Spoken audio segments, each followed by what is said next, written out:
pulau ke Kalimantan, ya, ke Kalimantan Selatan 2013. Saking full preparednya, well preparednya, itu koperku nggak muat gitu. Cuma satu koper dan nggak muat, dan aku nggak mau itu keulang gitu. Apalagi ini perjalanan kan lebih jauh lagi gitu ya. Dan akhirnya alhamdulillah ada berbagai persiapan, fasilitas persiapan, dan jadilah checklistku ini.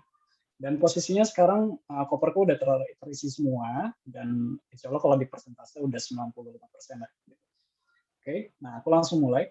Jadi aku mau nyaranin teman-teman, to-do list itu powerful banget. Jadi silahkan pakai yang teman-teman punya, mau itu app, mau itu nanti manual pakai notes ya, small notes gitu, atau misalnya di PC dan segala macam. Pokoknya aku saranin to-do list. Kenapa? Karena kalau aku pribadi kadang sambil jalan, sambil makan, bahkan sambil mandi kepikiran, oh ini belum dicek, ini belum dicek, ini belum dibeli gitu. Itu kok aku langsung masukin ke checklist gitu. Dan jujur apps yang aku pakai itu adalah Anydo. Itu ada di handphoneku, ada di PC, ada juga di tabku. Jadi kapanpun aku perluin, pokoknya langsung masuk dulu checklist. Malamnya atau besoknya aku recap, ini masuk mana, ini masuk mana, kayak gitu.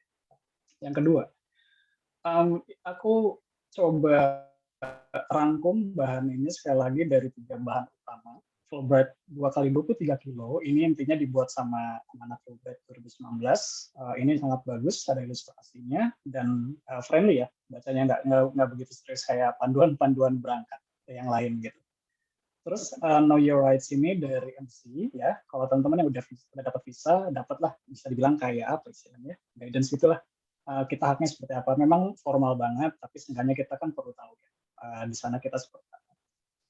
Terus sudah gitu travel prosedur ini dari Fulbright ya, dan ini sebenarnya dari website juga, tapi mereka rangkum ya, mudah-mudahan cukup membantu. Dan nanti kalau ada istilah-istilah khusus dari Fulbright, disesuaikan aja dengan kebutuhan masing-masing. Ya.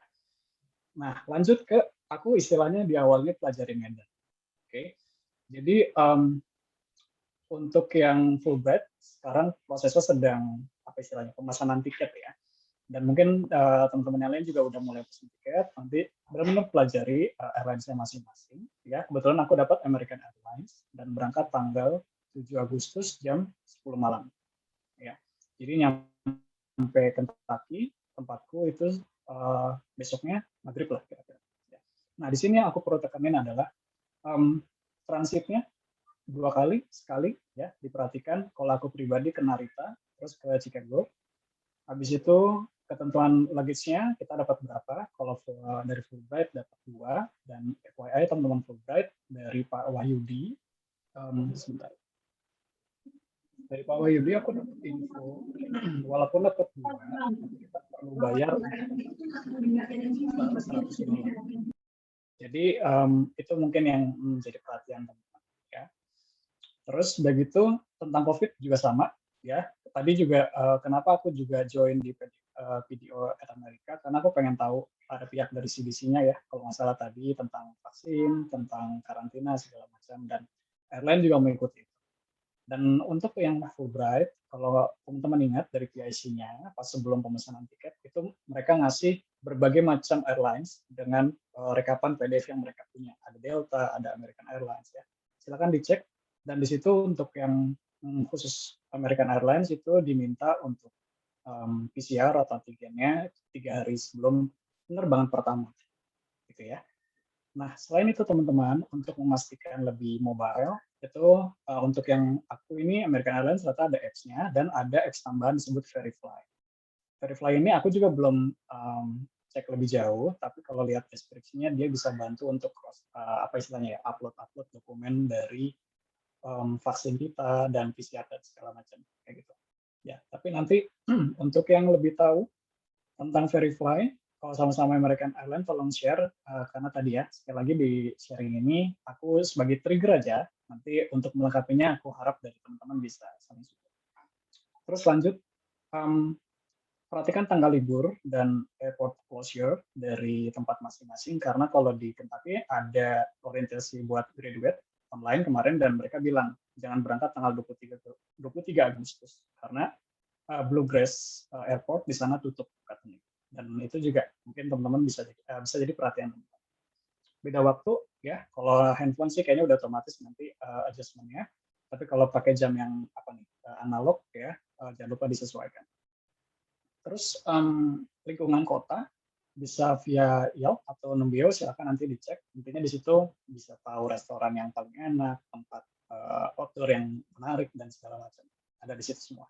Dan khusus Numbeo, di situ teman-teman bisa lihat kayak tingkat kriminalitas di tempat teman-teman gimana, terus kayak standar beli groceries itu berapa dolar segala macam, itu ada di Numbeo, silakan ya. Terus untuk dalam kurung ini maksudku adalah CDC kan bilang kita bisa cek tempat masing-masing ya, ketentuan mengenai karantina segala macam, jadi itu juga diperhatikan. Khusus Muslim ya, aku cantumkan 2 link di sini, yang satu tentang pengecekan makanan halal dan gimana adjustment ibadah selama di sana dan segala macamnya di PDF. Nah, ini juga sudah ada link. Terus yang utama ya gitu ya, sampai sana kita pastinya makan dan laundry gitu ya. Mungkin kalau aku pribadi sih ya. Dan akhirnya ya udah aku cantumin di sini, aku cek di sana, ternyata kalau di hostingku itu center laundry-nya. Jadi satu buat satu gedung. Dan untuk groceries itu ke Walmart, tinggal naik bis kalau kata temanku di sana. Atau sepeda. Lanjut ke website kampus, dan ini kembali ke masing-masing. Kalau aku pribadi, aku cek beberapa hal yang menjadi perhatianku. Satu, department, ya, silabus, terus registrasi course-nya gimana. Terus resources, ya, housing, libraries, dan sekali lagi, aku beruntung ada orientasi online dari International Student Center, dan sekarang lagi ongoing. Terus International Student Center juga bisa jadi alamat, dan aku pakai International Student Center ini pas di DS 160 kemarin. Jadi kalau ada apa-apa ya mereka bisa cari aku di sana. Karena aku waktu itu belum tahu alamat hostingnya. Terus kebutuhan vaksin dan karantina di Kentucky dan khususnya di university itu kalau aku nggak diminta karantina, kalau bergejala baru karantina. Oke. Vaksin yang paling utama ya COVID pasti ya, bahwa buktinya, dan meningitis ditekankan karena aku hosting di on campus kayak gitu ya. Lanjut ke sebelah kanan, aku di sini bilangnya koordinasi ya, karena kita pasti ada koordinasi dengan ya US sama yang di sini di Indonesia, dan aku mulai dari Indonesia.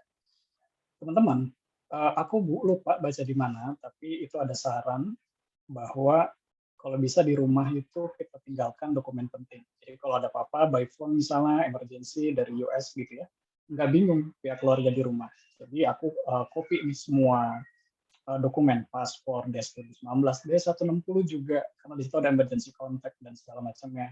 Kalau yang Fulbright ada support letter, copy juga ya, TOA atau misalnya LOG ya, teman-teman yang di luar Fulbright, LOA juga atau apa istilahnya, ya LOA, SPSETNIC ya, yang PNS, ST Tubel juga kalau udah jadi ya. Terus, nah, aku kemarin inisiatif bikin satu halaman tentang DSO ku siapa, FS aku siapa, terus sama KJRI. Kebetulan yang daerahku masuk Chicago. Ya, buat apa? Jadi nanti kalau mereka mau tanya-tanya atau ada telepon masuk atau email masuk, mereka tahu oh ini dari sana. Kayak gitu. Ya. Terus juga aku koordinasi sama keluarga tentang pembayaran rutin, pajak dan segala macam, rumah, kendaraan. Jadi mereka ready. Terus emergency juga sama.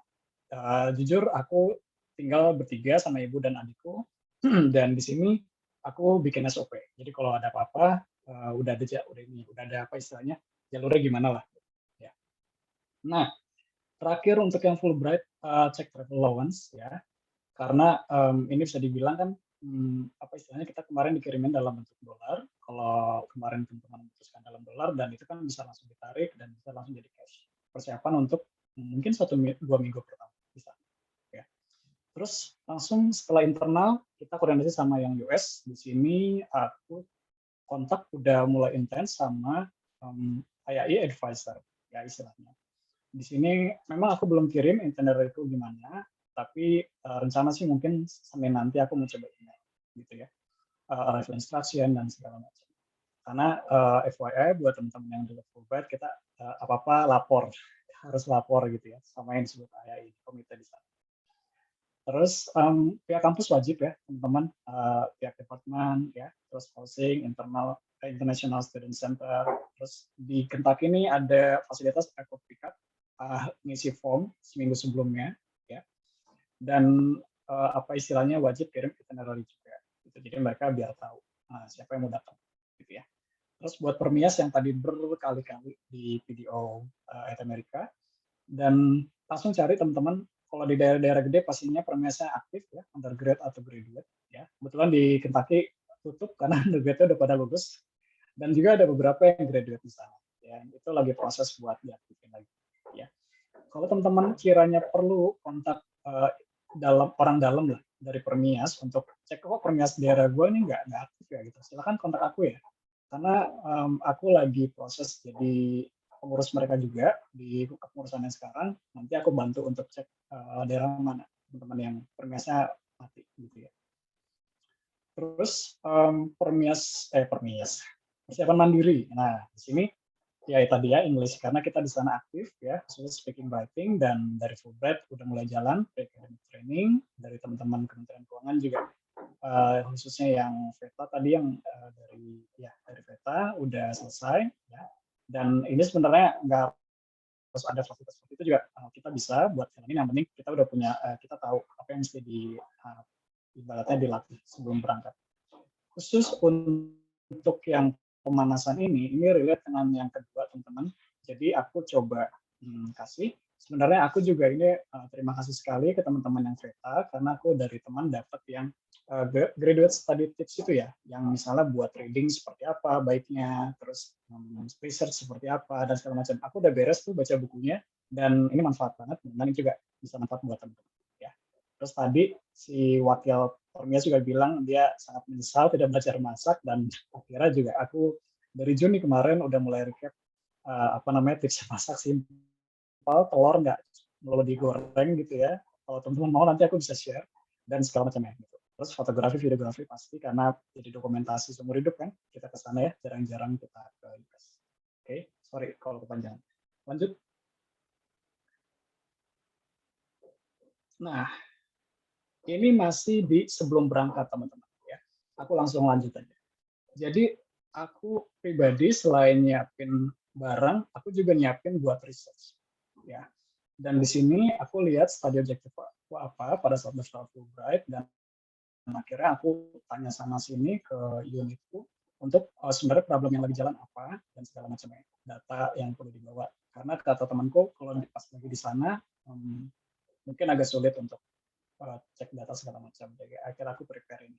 Dan aku juga pantau contoh-contoh tesis dari teman-teman Kentucky itu seperti apa, capstone project-nya segala macam. Jadi aku lihat seperti ini arahnya gitu ya. Terus lanjut ke finansial.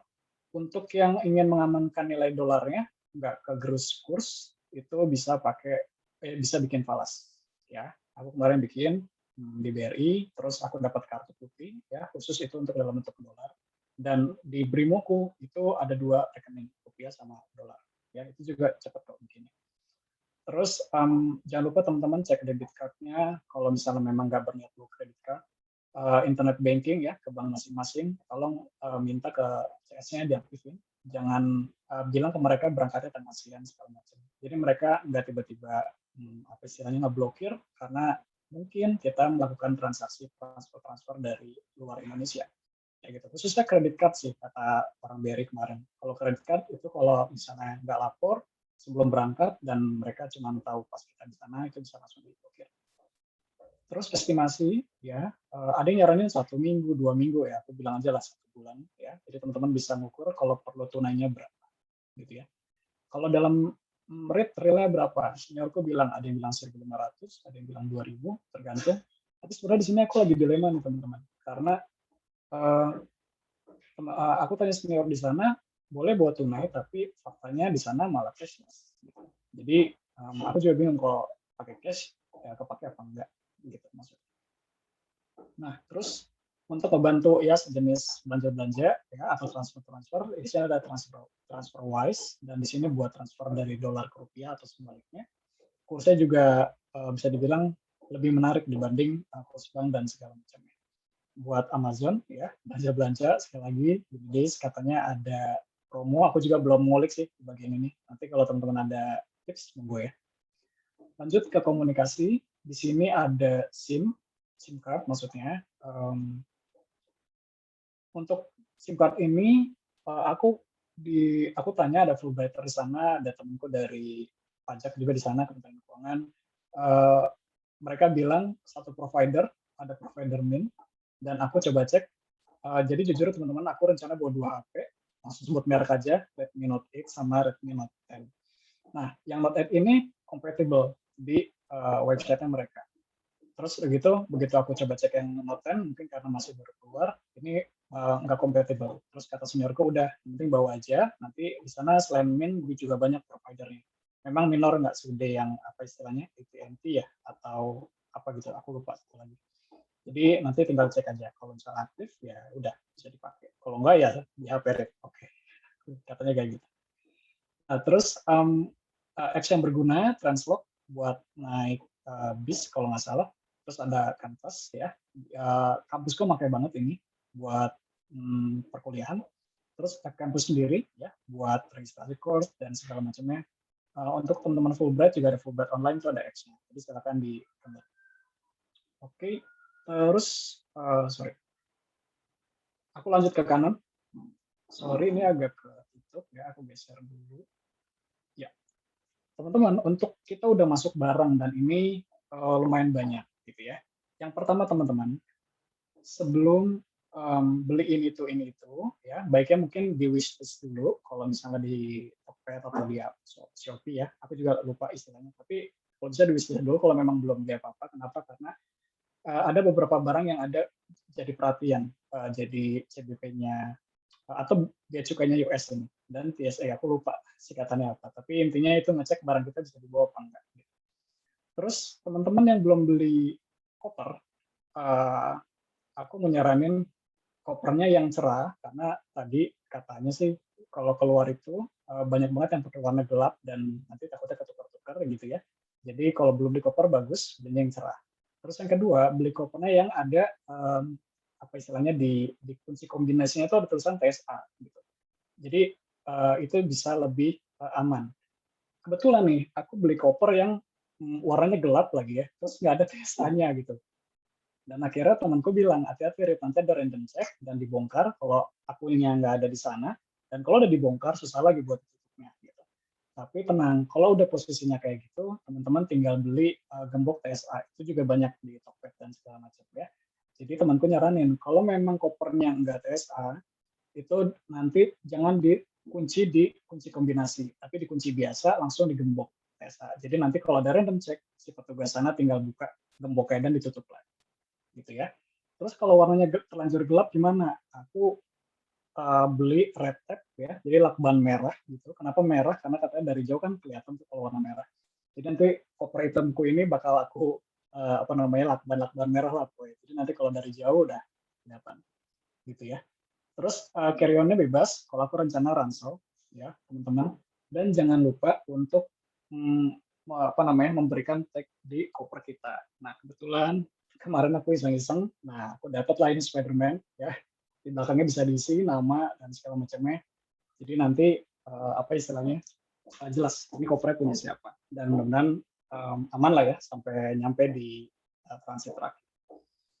Terus aku juga baca entah di mana, aku juga lupa. Jadi dokumen penting itu nggak di carry on aja, karena kita nggak pernah tahu kan situasinya gimana. Dan kalau aku pribadi, aku copy di 3 titik. Di ranselku nanti, di koper 1 sama di koper 2. Itu sama semua dokumennya. Isinya apa?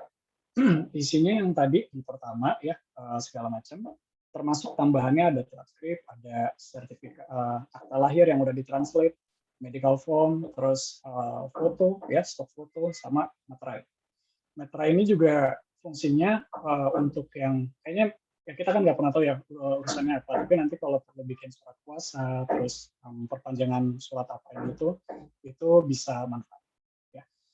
Terus buat daftar barang teman-teman, karena itu aku belum tahu nanti deklarasinya seperti apa, tapi kalau aku pribadi aku bikin, jadi nanti nggak susah buat nyampein ke pihak perizinan sana.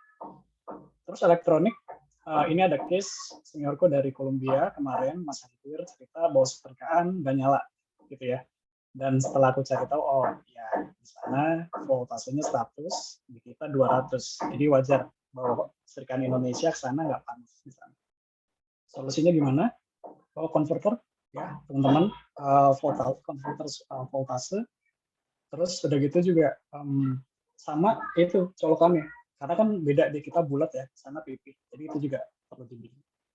Terus lanjut kalau obat-obatan, aku belum tahu spesifik apa, tapi aku ikutin yang disaranin sama BC-nya sama, FDA approved gitu ya. Jadi aku bawa paracetamol segala macam, aku cek dulu di sini boleh dibawa apa.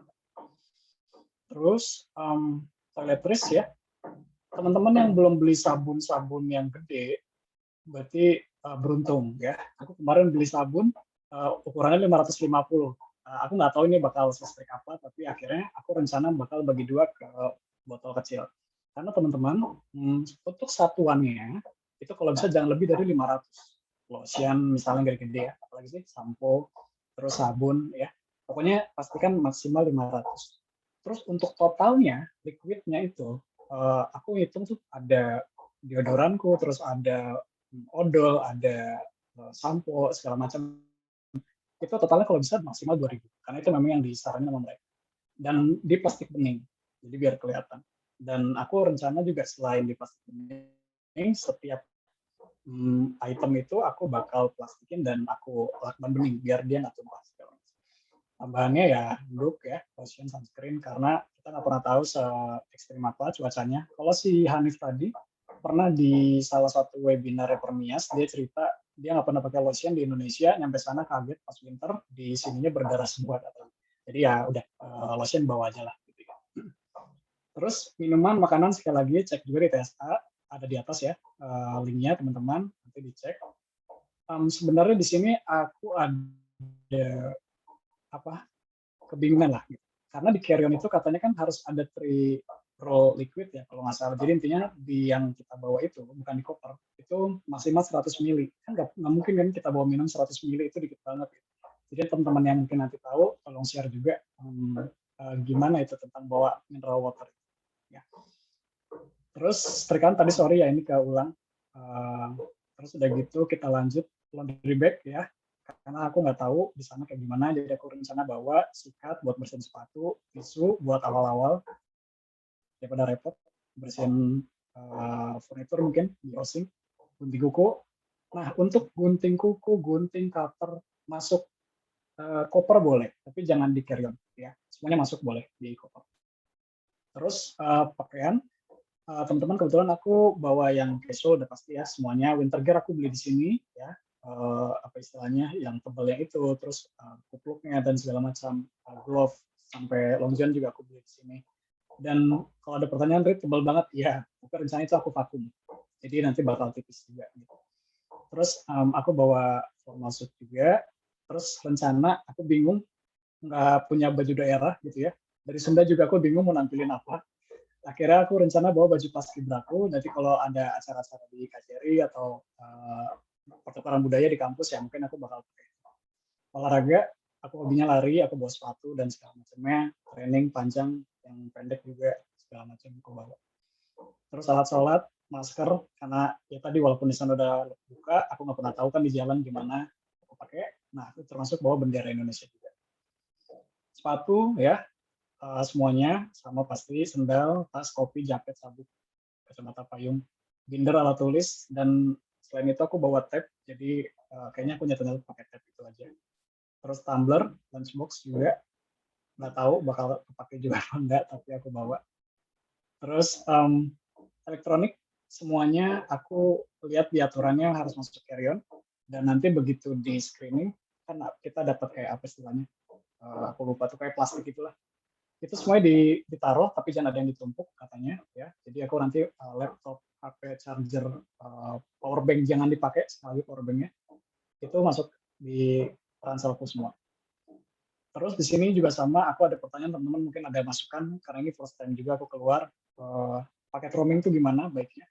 Terus kalau bawa modem, modem apa istilahnya router ya, itu baiknya gimana? Aku juga belum ada pengalaman. Terus minuman tadi sekali lagi ya, itu gimana baiknya? Apa tiap di bandara beli gitu, terus sepanjang perjalanan di pesawat gimana, aku belum ada pengalaman. Terus untuk laptop khususnya minimal teman-teman cek software Windows dan Office-nya asli. Kalau nggak ada, uninstall dulu ya, taruh di hard disk, nanti di sana mungkin di apa istilahnya diinstal lagi. Tapi aku nggak tahu, nanti mungkin ada Randy di sini dari Bea Cukai, mungkin bisa sharing juga kalau ada infonya. Terus banyak banget yang nyaranin buat souvenir. Aku mau bilang, ini dia, sebentar ya. Tentang souvenir, aku udah beli sejenis wayang-wayangan buat semua profesorku. Aku hitung ada 14 profesor.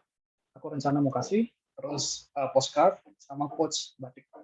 Itu apa istilahnya mau aku kasih ke semua profesorku.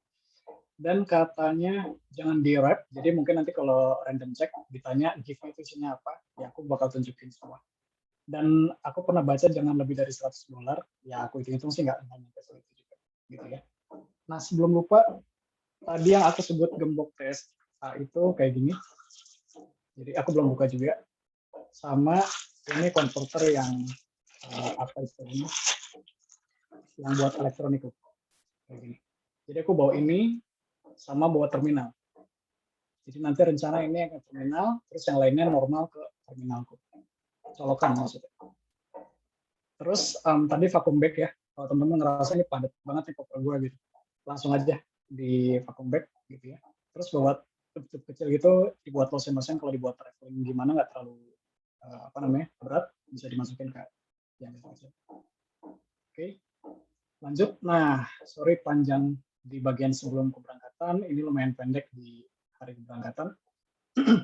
Ini udah wajib, tadi udah disinggung berkali-kali, PCR atau antigen. Kalau mau aman sih PCR aja. Ya, kali kita nggak pernah tahu antigen tiba-tiba di sini boleh, pas lagi transit nggak boleh, atau pas nyampe bermasalah. Jadi coba PCR aja. 3 hari kalau di American Airlines sebelum penerbangan pertama. Terus jangan lupa dibawa suratnya ya, hasilnya itu. Terus aku rencana bawa masker tetap, hand sanitizer tetap. Terus tadi aku bilang ya, semua dokumen masuk ke ranselku, koper. Terus kalau hilang di sini langsung hubungin staff di airport yang tempat kita transit atau nyampe nanti. Jadwal lama transit aku dapat 3 sampai 4 sampai 5 jam, sorry. Di Narita 4 jam, di Chicago itu 5 jam kalau nggak salah. Terus pas screening biasa ya di bandara semuanya lepas. Terus elektronik tadi sekali lagi dijajarin jangan ditumpuk. Nah, pas screening di BC-nya sana ada beberapa hal yang jadi perhatian. Yang pertama, kita perlu nyampein status J1 kita. Terus ada istilahnya nanti I94 ya. Jadi di situ nanti masuk website mereka, nanti kita print pas nyampe. Dan itu juga nanti setelah ini ada gunanya tuh yang I94 ini gunanya. Terus declare semua barang dan gunanya list barang tadi tuh ini di sini ya. Terus stemnya nanti bisa di pasport atau di DS 2019, nanti tergantung di mananya. Terus ada foto di sana pas lagi screening dan fingerprint. Terus, nah pas nyampe, aku rencananya ini. Jadi observasi kampus dulu, nggak mungkin sih di 8 malam, karena aku nyampe maghrib. Mungkin di Seninnya pas orientasi pertama. Aku langsung cek housing, pasti begitu nyampe ID-ku, karena aku pernah ngurus sebelum berangkat, ternyata nggak bisa kalau di Kentucky. Untuk graduate nanti tenang aja, katanya pas nyampe baru diurus. Bank ya, coba buat account, buat masukin apa istilahnya, modus stipend. Terus lapor AII, terus registrar, karena aku registrasi, aku dimintanya pas nyampe, baru registrasi kos. Terus bursar ini buat bayar-bayar, kalau memang kita perlu bayar sendiri.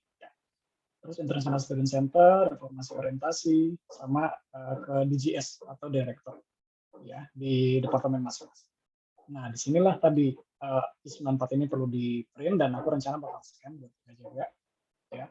Di sini untuk yang Fulbright pelapornya ada beberapa ya, ke advisor, email, terus ke portal ya, dan ke Aminet buat report mereka juga. Dan ada ketentuan lapor ke KJRI juga ya.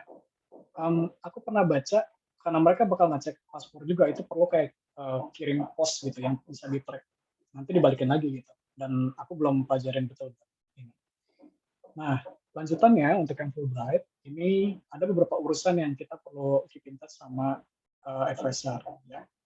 Kita perlu sering-sering monitoring portal Fulbright online, terus dalam 10 hari itu perlu upload dokumen-dokumen ini, ada visa, I-94, local address and contact. Terus maintain status visa tadi ya, sesuai infonya Amerika. Asuransi atau ASP ini, funding ya, renewal. Terus ada apa istilahnya, kayak aplikasi atau software IIP ini ya, kita pakai itu. Terus tadi SSN atau ITIN, kalau ada yang udah keterima jadi TA atau RA itu bisa langsung ngurus SSN ya. Terus tax report seperti apa, walaupun nihil ya, kalau nggak salah ini ada ketentuannya juga kita pun report. Terus aku baru tanya kemarin, pokoknya kalau mau khusus Fulbright, sekali lagi teman-teman mohon izin, untuk kerja ya, TA, RA sama internship itu approval dulu, baru mulai. Itu syaratnya dari ayat.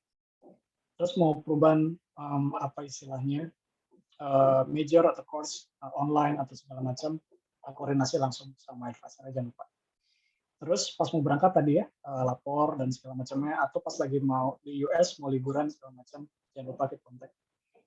Terus DS 2019 dan J1 ya, kalau perlu ekstensi nanti, misalnya mau lanjut PhD ya, beasiswa dari kampus misalnya, ini juga perlu disebutnya transfer sponsorship atau apa istilahnya. Terus untuk Fulbright masih di iConnect sama Fulbright online, jangan lupa dengan Fulbright lokal dan segala macamnya nanti bisa lihat di sana. Dan kita ada amanat buat sharing pengalaman via sosmed. Nah, ini sengaja blank karena ini bakal kita isi. Nanti mohon izin Mbak Uke minta bantuannya dengan beberapa kebingunganku tadi ya, mulai dari hal sederhana itu minum gimana selama penerbangan, terus dan yang lainnya, teman-teman mohon bantuannya kalau mungkin info.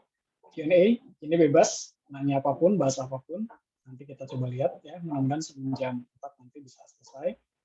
Hal lain yang perlu kita catat sama-sama ya. Udah cukup. Sekian, terima kasih.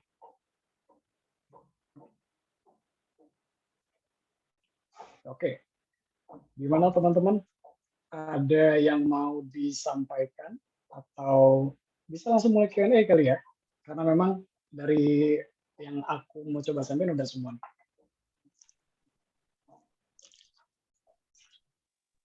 Saya mau nanya dong Mas Farid. Yep. Kelihatannya Mas Farid memang luar biasa persiapannya ya.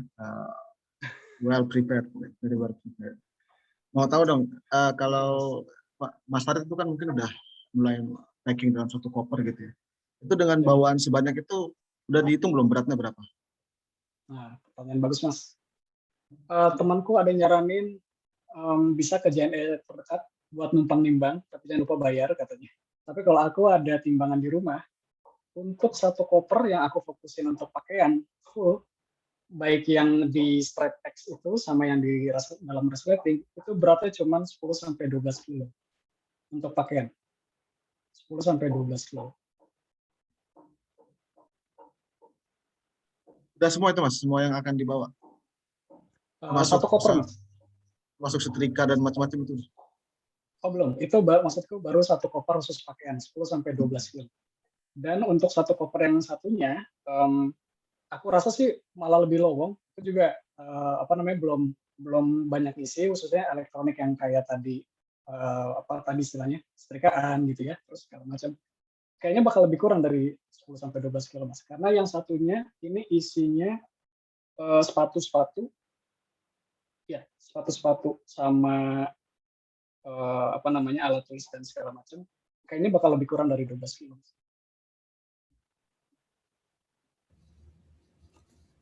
Nah, mungkin untuk yang berat-berat tuh aku tambahin dikit kali ya.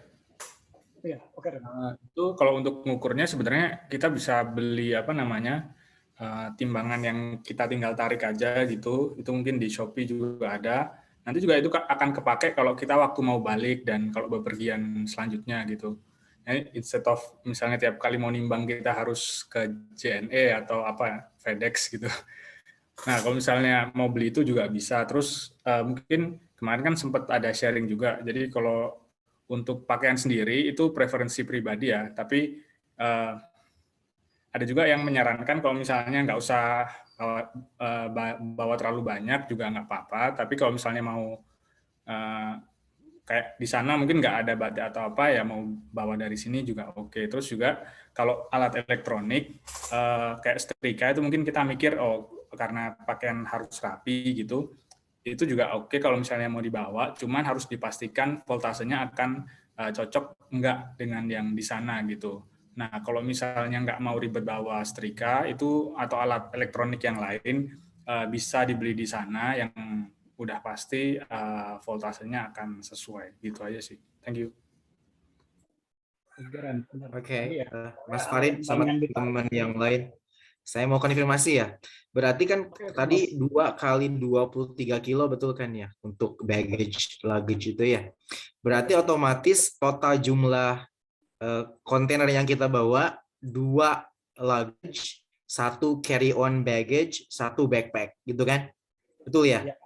Oke, jadi yang kita bawa ke kabin itu carry on baggage yang agak kecil dan backpack yang kita simpan di bagasi 2 luggage. Nah, saya kebetulan punya 1 luggage nih. Dan waktu dulu pas ke UK itu pas banget saya beruntung pas ditimbang tuh 30 kilo. Jadi saya udah menyiapkan apa ya, ini bayar aja udahlah sekalian daripada ribet kan waktu itu. Betul. Ternyata pas 30 kilo nih. Berarti kalau misalkan saya mau nambah 1 lagi boleh kan karena kan maksimal 46 berarti ya. Ya. Untuk di luggage, Mas. betul kan Mas Farid? Betul. Tapi aku izin tambahin Mas Erik. Ya. Jadi di tiket American Airlines itu bagian bawah itu dibilangin maksimal 23 kilo Mas. 1 luggage. Nah, jadi itulah kenapa dimintanya 2 kali 23 itu Mas. Mungkin beberapa bandara boleh, satu yang gede 30 kilo, tapi mungkin ada yang dia maksimal 23. Mas tiket, Farid, nggak boleh. Maksimal 1 bagasi 23. Kalau lebih dari 23 pasti kena over baggage cost. Pasti. Oh gitu, oke. Dan memang jadi itu juga 1 koper maksimal 23. Jadi 2 kali 23, bukan 46 kilo, bukan. Oh gitu, oke. Berarti 2 kali 23. Tambahan, kalau untuk Europe emang bisa 30. Kalau US ini dia lebih kere, harus 2 kali 20. Iya. Teman-teman, konfirmasi sekali lagi ya. Sorry saya nggak bisa nyalain atau on cam. Kemarin saya sampai telepon AA, Mas Farid, telepon AA customer service-nya tuh di Singapura. Sampai telepon kan, karena Mas Farid waktu itu bilang yang second luggage itu kita bayar. Saya telepon beserta jadwal penerbangan yang saya serahkan ke Pak Wahyudi, dicek katanya yang memang yang second luggage itu yang bayar gitu. Berarti intinya enggak saya ngecek ya, maksudnya hanya klarifikasi aja ya. Saya telepon seperti itu. Tapi kalau memang dari Pak Wahyudinya itu memang begitu, memang kenyataannya memang kita bisa bawa 2 luggage gitu ya. Siap, ya. Saya sampai telepon kemarin tuh. Jadi kalau di AA itu kalau nggak salah untuk kelas ekonominya itu ada, kalau nggak salah yang paling bawah itu main cabin, yang kedua tuh ekonomi yang premium. Jadi kalau yang main cabin itu cuma dapat 1 kali 23 kg, kalau yang premium 2 kali 23 kg. Jadi pastiin itu tiketnya yang main cabin atau yang premium. Oke. Saya share, udah pada tahu pengalamannya Mbak Anissa yang sudah berangkat nggak? Mau share sih, saya kemarin seperti ini. Jadi Mbak Anissa itu ternyata langsung dapatnya ekonomi itu. Padahal kan untuk Mas Farid itu saya tanya, Mas Farid dapat premium sedangkan Mbak Anissa dapat ekonomi. Itu akhirnya keluarganya dibeliin ekonomi semua karena biar satu ini kan satu kursi di sana. Nah, dia 2 kali bayar loh Mas. Jadi dia cuma dapat 1 kali 23 hanya sampai ke bandara transit yang di US. Habis itu untuk ketujuannya yang di US dia bayar $100 lagi. Jadi dia bayar total $200 untuk tambahan 1 luggage-nya. Itu case-nya Mbak Anissa. Ya, soalnya kalau AA itu emang ada main cabin sama yang premiumnya. Kebetulan kemarin tuh yang Mas Farid sempat share ke aku jadwalnya. Aku lihat dicek di tanggal itu yang paling murahnya itu yang premium. Aneh emang. Jadi kayaknya Mas Farid dapatnya yang premium. Jadi default-nya Pak Wahyudi itu beliin yang paling murah. Oke. Jadi teman-teman tolong dicek semua ya, ekonomi atau premium itu intinya. Itu satu experience yang bermanfaat. Mas mau nanya dong, itu kita caranya untuk tahu bahwa kita dapatnya yang premium atau yang ekonomi itu terlihat dari tiketnya gitu atau dari mana ya? Oh ya, oke. Aku coba share ya. Oke, sebentar ya. Sambil nunggu boleh kalau ada yang mau tanya-tanya dulu. Mau nambahin aja nih, boleh ya. Jadi kalau di benar tuh kalau di US memang maksimal 2-3, dan kalau kita dapatnya 1 atau 2 itu dicek lagi ke tiket. Jadi kalau aku dulu pernah pengalaman naik Qatar, itu memang mereka state 2 kali 2-3, dan satu bagasinya itu nggak boleh lebih dari 2-3 dengan alasan kemanusiaan. Jadi kita dinilai tidak manusiawi kalau kita ngasih satu koper itu di atas 23 kilo. Terus ini ada tips kali ya buat teman-teman, ternyata kalau ternyata bagasinya gede, satu koper di atas 23, tips yang pernah aku pakai adalah waktu di sana pulang ke Indonesia itu memang aku udah sediain tote bag. Nah, jadi ketika bagasinya itu kelebihan, tote bag-nya tak keluarin, jadi itu jadi bagasi cabin. Jadi bagasi cabin kan kebetulan waktu itu bagasi cabinnya cuma bawa laptop, jadi aku bisa ngeluarin tote bag satu lagi buat ngeluarin barang-barang yang kelebihan di koper. Tips aja sih. Oke, thank you, Kang Agil. Berarti lebih ke itu ya, kalau bisa jangan terlalu gede lah gitu ya. Terima kasih Mas Agil. Saya sekedar nambahin, kalau pengalaman saya, itu ada tas lipat yang dari Eiger, yang kalau dilipat itu bisa kecil banget. Nah itu kalau ya kelebihan atau apa, tinggal buka nambah satu tas lagi. Dan itu lumayan bagus, maksudnya untuk masuk bagasi pun oke. Saya lupa harganya berapa, bisa teman-teman cek, silakan. Thank you, Mas Aziz. Nah ini teman-teman, kelihatan semua ya, ini tiketku. Dan tadi Mbak Uke yang nanya ya, dari mana premium apa enggak, yang ini nggak sih, yang sebelah AA8498? Itu loh, economic premium. Ini ya, economic premium ya. Oke, Mas.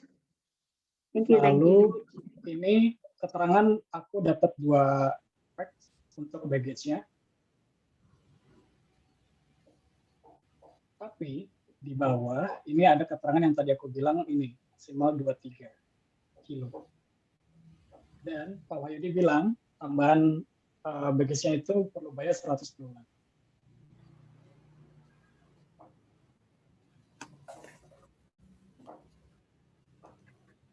Halo, Mas Farid.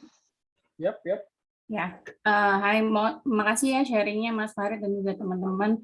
Saya juga mungkin mau, kemarin ada baca-baca juga nih, lagi terus terang sih saya visa baru minggu depan interview ya, semoga lancar. Kemarin saya sambil persiapan juga baca-baca terkait barang bawaan, kayaknya sih tadi belum disampaikan Mas Farid ya, kalau saya skip sorry ya.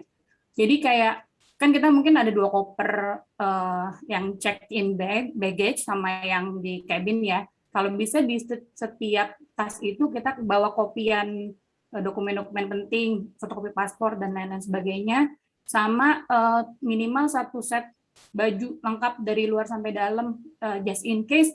Soalnya teman saya pernah, jadi dia kopernya nyasar gitu. Sementara koper itu yang isinya baju-baju. Jadi ya semoga nggak terjadi, cuma kalau misalnya koper kita ternyata pas kita landing di sana nggak ikut ke bawah atau something happen, kita masih punya yang misalnya di cabin, atau misalnya koper satunya lagi ada 1 set baju lengkap gitu, bisa buat hidup sehari, kira-kira sih gitu sih kurang lebih, sama dokumen-dokumen yang kira-kira penting. Mungkin itu tambahan, nanti kalau ada info lain lagi saya share juga deh. Oh iya, terkait yang pakai baju, kalau Mas Farid kan tipenya yang bawa semua dari sini ya, jadi kayak winter coat apa bla bla bla gitu. Tapi memang tadi Mas Randy juga bilang preferensi aja, karena memang saya juga soalnya termasuk yang lagi dilema nih. Awalnya saya sudah berprinsip travel light, jadi kayak mau bawa dikit aja, sisanya mau beli di sana. Tapi terus recently kok kayak Uniqlo, H&M gitu pada diskonnya gede-gedean gitu, jadi kayak coat tuh cuma 300.000, 400.000, gue kan kayak aduh beli di sini apa beli di sana. Jadi ada budget constraint juga sih di situ, jadi mungkin pertimbangannya tahan iya. Jadi mungkin itu salah satu pertimbangan juga. Sama tadi saya ada share link yang untuk makanan-makanan itu ya, jadi kayaknya mereka agak ketat soal makanan, karena kalau dilihat di video yang di-share itu di Facebook-nya, kayaknya kayak imigrasinya US apa gitu ya pokoknya. Jadi intinya mereka restrict banget itu, karena concern-nya kayak ada bakteri atau apa-apa dari makanan itu nggak di daging, di buah-buahan dan lain sebagainya. Nanti dilihat sendiri deh di video itu gitu. Mungkin itu sementara sih itu dulu. Mungkin teman-teman yang lain bisa sharing biar sama-sama kita makin nambah wawasannya. Thank you Mas Farid. Ya, tambahan ya Farid ya. Kemarin saya ngobrol sama teman saya yang sudah di US, dia pernah bawa abon, abon daging ya. Kebetulan kena random check, terus dibuang katanya. Jadi kalau misalkan mau bawa abon, pastikan berdoa dulu supaya nggak kena random check. Tapi kalau misalkan ditanya gitu kan ya, terus ketahuan itu dibuang aja gitu. Jadi produk daging itu nggak boleh. Ya, saya pernah baca ya misalkan silakan bawa tempe kering sama rendang gitu ya. Ternyata ya nggak mungkin untuk di negara lain kali ya, tapi kalau untuk US ya pengalamannya kayak gitu. Oke Mas Farid, jadi saya sekali lagi nih ya untuk konfirmasi mengenai baggage ya. Kalau misalkan tiketnya premium berarti bisa bawa luggage 2 nih, tapi masing-masing maksimal 23 kilo kan? Regardless ukuran kopernya, karena saya udah terlanjur beli koper 30 kilo gitu kan. Yes, warna hitam dulu pas bekas ke UK. Itu bisa dipakai tapi jangan lewat dari 23 gitu kan. Intinya kan. Oh, sorry Mas. Dulu Mas. Ada dimensinya juga. Ada dimensi. Ada dimensinya juga. Yes. Untuk dimensi pengalaman Mbak Anissa kemarin ya regardless seperti yang disampaikan sama Mas Heri Yusuf, katanya Mbak Anissa yang penting adalah 23 maksimal. Ininya enggak dia itu kemarin pengalaman Mbak Anissa. Memang di website ada ketentuan dimensi. Cuma kata Mbak Anissa kemarin tanya Mbak Anissa langsung ke security-nya, masa dimensi enggak kita enggak, hanya yang penting 23. Beratnya berarti ya. Oke deh. Itu based on experience ya. Tapi nggak tahu kalau random ini tadi juga. Siap. Oke. Izin menambahkan juga. Ya silakan. Mungkin Mbak Fitri dulu. Ya. Kalau aku sih ngambil amannya sih medium ya, berdasarkan hasil kayak bandingin beberapa airlines, itu sudah pasti dia tuh 23 kilo satu kopernya. Terus untuk ukuran dimensinya tuh 158, itu tuh dimensinya medium. Nah mungkin kalau ada pengecualian gitu, yang large itu saya nggak tahu, cuma ya kalau mau take a risk silakan, cuma kayak harus ready juga, tiba-tiba kalau di bandara disuruh ganti kayak gitu. Tapi kalau mau amannya medium sih kalau. Oke, izin menambahkan juga untuk barang, misal bahan makanan yang mau dibawa, ini kan saya juga tanya teman, misalkan Pak bawa abon gitu ya, yang penting ada labelnya. Jadi kalau misalkan bahan makanan yang berlabel itu nggak masalah. Mungkin kalau misalkan yang diambil itu yang nggak berlabel, kan ada itu abon-abon yang mungkin kemasannya itu nggak ada label, entah itu BPOM-nya atau yang lain dan nggak ada gambar labelnya gitu, itu bisa keambil, bisa kebuang nanti. Kalau misalkan bawa terasi pun juga nggak masalah, asalkan terasi yang kemasan kayak ABC gitu, itu juga nggak masalah. Ya itu aja sih yang bisa ini. Jadi diperhatikan label kemasannya. Terus kalau misalnya bawa sambal gitu, pastikan ini ya apa namanya sealnya itu benar-benar rapat gitu, biar nggak bocor. Atau mungkin nanti ditaruh aja di plastik, dibungkus lagi sama pakai plastik biar nggak bocor. Itu aja. Kemarin sempat tahu nih info dari teman-teman yang dari sana, katanya kalau mau bawa makanan, yang penting tuh jangan ada gambar ayam atau gambar sapinya, itu makanya dibuang. Kalau ada gambar ayam sama gambar sapinya kayak abon gitu, pasti dibuang sama mereka, karena emang nggak boleh masuk. Cuman kok yang penting ada merek dan nggak ada gambar sapi yang jelas atau ayam yang jelas, itu mereka nggak apa-apa katanya. Iya, sama kasus dengan kecap bangau. Kecap bangau karena ada gambar bangaunya, jadi dibuang. Oke. Serius? Sayang binatang kali orang sana. Jadi ini Iya, tapi katanya kalau seafood masih oke. Kalau gambar seafood di kemasannya masih oke. Tapi kalau gambar binatang-binatang gitu diambil, buang. Nggak mungkin kan gini ya, terlepas dari bisa jadi karena random check, bisa jadi karena petugas bandara, tapi emang kalau mau aman ya banyak hal yang harus dihindari berarti ya. Artinya kita beruntung aja, yang lolos ya beruntung, ya bersyukur lah, ucapkan gitu. Misalkan satu lagi, satu lagi dia cerita katanya temennya itu makan kacang yang udah dikupas kulitnya gitu, dia taruh di kantung celananya dan ternyata pas screening dia dicek abis-abisan gara-gara kacang itu. Mungkin karena ada larangan bawa semacam apa kayak bibit-bibit seed macam kayak gitu deh. Nah, mungkin aku tambahin dikit ya. Untuk yang apa? Itu aku tadi udah share apa namanya link untuk ngecek apa namanya yang USDA itu. Kalau misalnya teman-teman concern sama bawa teh, kopi dan sebagainya, di situ jelas misalnya kayak kopi itu dalam bentuk bubuk, bean ataupun green bean itu boleh dan sebagainya di situ ada. Nah, terus nanti kalau cek silahkan dicek di situ. Dan satu hal yang pasti ini mungkin banyak juga yang masih apa namanya kayak bingung nanyanya ke siapa gitu. Resource utama itu kita ya misalnya mau naik airlines ya kita baca ketentuannya di airlines. Instead of kita nanya misalnya ke teman yang berarti kalau ekonomi premium segini ke teman, siapa tahu kita maskapainya beda, nanti ketentuannya beda. Jadi sumber pertama untuk apa namanya hal-hal seperti itu cari ke officialnya. Kalau misalnya tentang dokumen ya nanya ke kampus, tentang baggage ya nanya ke maskapai, tentang boleh nggak bawa ini dan itu ya kayak misalnya tadi bisa nanya di USDA gitu.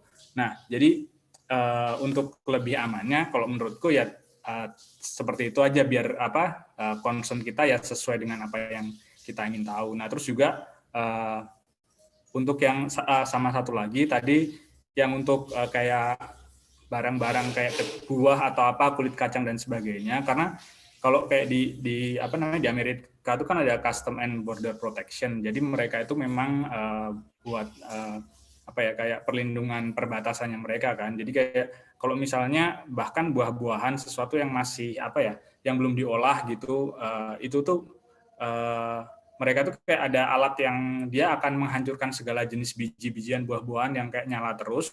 Jadi kalau misalnya dia itu nggak tersertifikasi, ya dia bakalan dihancurkan di situ right away gitu. Jadi ya nanti tinggal dicek aja di kayak yang website yang tadi aku kasih tahu kira-kira boleh atau enggak bawa yang kayak gitu. Jadi nanti ya daripada kita udah berat-berat bawa atau sebagainya, tapi malah akhirnya dibuang kayak Indomie rasa ayam bawang. Thank you.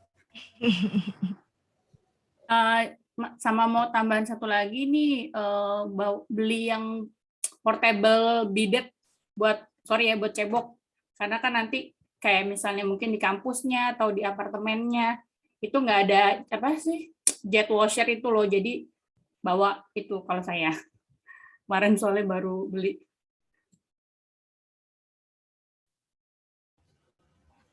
Langsung googling.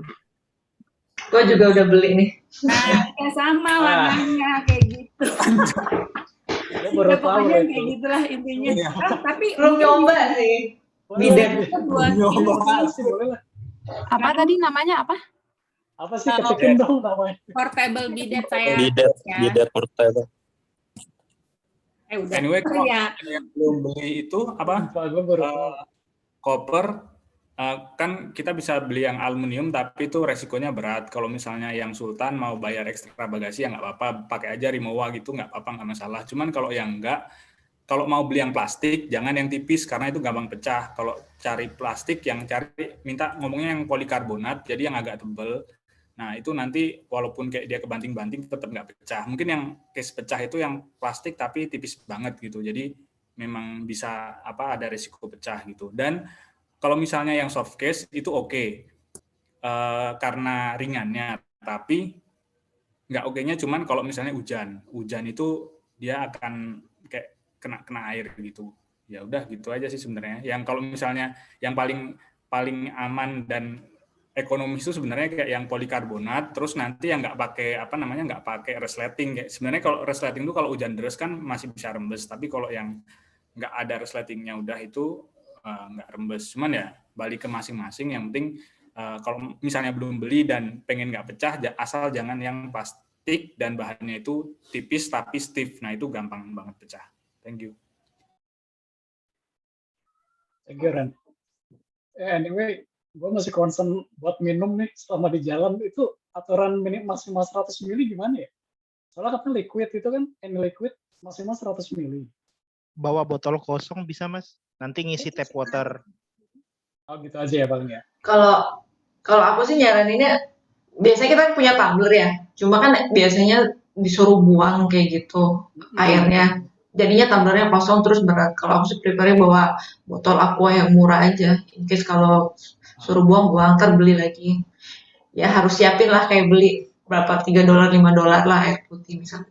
Tapi sebenarnya botolnya aja tuh kalau botol kayak aqua gitu kan, in case disuruh buang kita nggak sayang gitu kan. Terus tapi kalau bisa dikosongin doang, botolnya kita bisa simpan ntar di pas kita transit tuh biasanya ada tap water juga kita bisa isi lagi di situ. Ntar kalau suruh buang pas mau check in lagi suruh buang lagi tinggal buang lagi gitu Mas. Thank you. Nah itu tadi maksudnya tumbler tuh jadi benar-benar dikosongin aja, jangan dari rumah emang diisi air buat minuman jalan-jalan kita. Jadi bagusan mending kayak jalan-jalannya pakai aqua, udah mau deket pemeriksaan dibuang, tapi yang tumbler kosong tuh emang benar-benar kosong dari rumah untuk disediakan buat isi ulang gitu. Jadi nggak bakal ditanyain itu tumbler kosong atau disuruh buang isinya.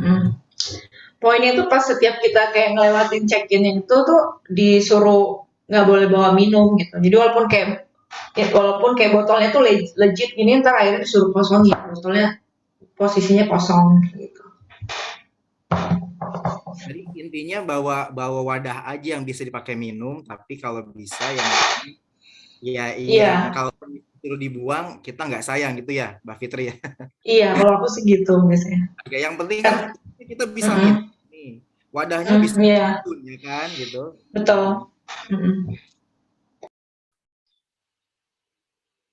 Oh iya, mau nambahin soal tumbler.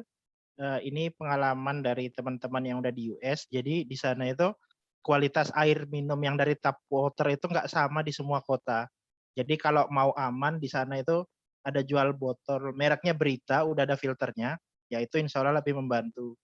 Jadi air di US itu nggak sebersih yang dibayangkan, nggak bisa langsung minum dari keran.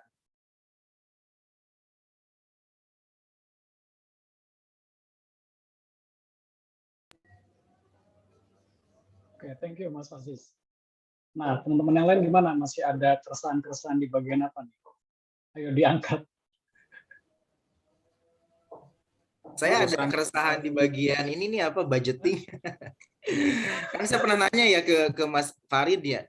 Kalau seandainya kita kan di apa panduan IAI kan kita dikasih sekian ribu dolar nih, pastikan untuk akomodasi tidak melebihi setengahnya kan. Sementara saya lihat tuh akomodasi yang on campus rata-rata 600 sampai 700 gitu kan. Saya ngitung sisa saya berapa gitu kan setelah akomodasi gitu. Nah, kalaupun seandainya habis sampai 700 karena saya dapat stipendnya 1,4 otomatis nyisa 700 dong. Itu bisa tidak dipakai untuk survive? Tentunya bisa lah ya, asal kita bisa benar-benar wise budgetingnya. Cuman kan jadinya save-nya sedikit ya. Nah, sementara ada temen tuh yang kebetulan beruntung mereka janjian sama orang Indonesia dari sini, kemudian ngerent townhouse yang 3 bedroom, kemudian shared itu ya fees-nya gitu per bulannya kan kenanya cuma dapat 4,5 itu, enak banget gitu kan ya. Tapi kalau yang kebetulan kayak saya di kampus yang saya belum ngecek sih ke ISO-nya apakah ada orang Indonesia yang kuliah di sana gitu kan.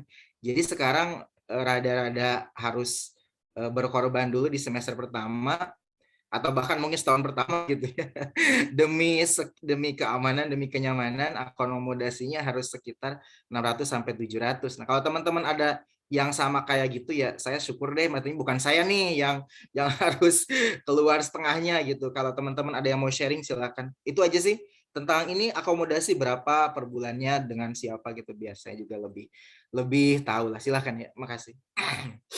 Mas Heri, mungkin sharing sih kalau saya kan di Boston University. Itu kalau on campus housing malah memang lebih mahal. Ada yang murah tapi udah penuh antriannya tuh lama. Jadi kalau mau yang mahal bisa setengah allowance lebih lah gitu. Akhirnya saya jadi kalau di sana tuh setahu saya di kampus di US tuh ada off campus housing, dia tuh kerjasama sama apartment.com. Nah, itu kemarin saya dapat di situ, tapi ya memang downside-nya adalah kita akan sharing sama strangers ya kalau saya gitu. Tapi karena memang tujuannya saving cost, sih saya nggak masalah. Jadi opsinya sih selain si on campus housing adalah off campus housing karena rata-rata malah yang on campus itu kalau di Boston malah di kampus saya ya, maksudnya malah jadi lebih mahal dan waiting list nggak tahu akan dapat apa enggak. Jadi malah banyak, kalau yang master students rata-rata malah memilih yang off campus housing gitu. Jadi bisa dicoba dicari juga sih kalau biasanya dia kalau misalnya kayak saya dia off campus housing.bu.com gitu deh. Pokoknya dia nanti akan state tuh malah bisa terkoneksi semua. Jadi kita bisa nyari roommate mahasiswa kampus mana. Kalau kayak saya ya, misalnya di Massachusetts tuh bisa nanti ketemu orang Harvard, bisa ketemu orang mana. Kalau emang kita lokasinya yang mereka pilih sama gitu. Itu sih mungkin ini aja, insight aja kalau misalnya mau dicoba.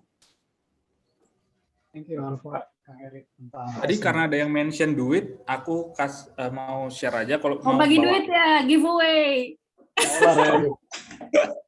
kalau mau bawa duit di atas 10.000 US dollar nggak apa-apa, tapi izin dulu ke Bank Indonesia, nanti ada suratnya. Nah, terus juga nanti di Amerika ada form yang harus diisi juga kalau mau bawa cash lebih dari 10.000 US dollar. Jadi kita kan diverse ya, ada yang sultan juga, jadi jangan kita melarang orang-orang itu bawa 10.000 US dollar lebih. 10.000 US dollar, oh my god, cash ya, oh sultan berarti bener ini. Antara sultan atau mau money laundering sih Ren. Enggak, tapi kadang-kadang juga ada kayak gitu, soalnya kayak aku punya teman yang punya biro umroh travel gitu kan, butuh cash banyak untuk urusan itu kan, jadi sempet dia tuh kena denda karena dia bawa cash banyak, lupa minta izin ke BI, jadinya denda, dan dendanya itu 100% dari 1.000. Jadi kalau bawa 10.000 ya dendanya 10.000 gitu.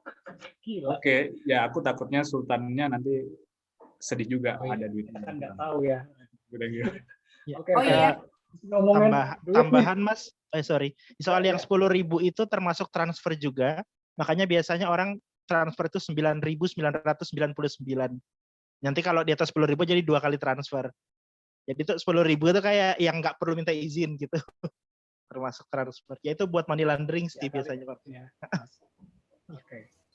Oh iya, mungkin tadi kelewat. Tadi Mas Farid udah cukup jelasin soal kayak SOP ke keluarga yang di rumah ya. Menurutku itu bagus banget sih. Thank you Mas Farid. Mungkin tambahin sedikit info tambahan juga. Khususnya buat yang kepala keluarga, nggak pergi sama keluarganya, atau mungkin kita bilangnya penanggung utama di keluarga lah gitu. Mungkin ini amit-amit ya, semoga nggak kejadian, tapi mungkin bisa juga bikin semacam wasiat sih, karena kan ini jauh ya maksudnya, dan kita lama. Jadi kalau misalnya something happen, amit-amit gitu, kita ternyata gugur di sana, orang sini tuh udah orang rumah gitu ya, udah ada gambaran lah, bukan menakut-nakuti ya, cuma itu tadi melanjutkan stepnya yang si Mas Farid kasih juga, sama oh ya ini pesan sponsor sedikit, nanti kan kita dapat beasiswa per tahun, mungkin dapat beasiswa ya, dan nominalnya kan kalau dirupiahkan kan lumayan, mungkin juga banyak yang akan saving, terus dari savingsnya di situ bisa beli sesuatu di sini. Jangan lupa di SPT tahunan masukin ya, nanti kolom beasiswa. Itu di luar, itu bukan objek pajak, tapi supaya nanti kalau tiba-tiba harta kita bertambah, punya mobil baru atau punya apa baru, tapi penghasilan kita nggak matching, bisa di-trace, oh ternyata dapat beasiswa nih, gitu. Itu pesan sponsor sih, supaya nggak kelewat. Thank you. Tutup usia kali ya maksudnya. Thank you. Gimana? Tutup usia ya. Apa? Tutup usia. Kalau di sana tuh. Nih Mas Bayu yang jelas dong ngomongnya. Mas Bayu. Sorry Mas, kedengeran. Gimana sih? Kayaknya tutup usia gitu bilangnya. Tutup usia katanya. Oh iya, maksudnya kalau misalnya nanti meninggal dunia di sana untuk wasiatnya. Kalau untuk yang tadi di SPT tahunannya ya untuk semuanya. Nanti kan tahun depan lapor SPT tahunannya. Guys, aku mau ngangkat isu ini dong. Teman-teman kan pasti pakai mobile banking ya. Dan itu kan connect-nya ke nomor Indonesia kan, apapun providernya. Nah, aku dapat saran ya, nomor Indonesia kita masih bisa aktif di sana selama diisi pulsa terus, gitu kan. Nah, tapi aku nggak tahu mobile bankingnya bisa jalan apa enggak.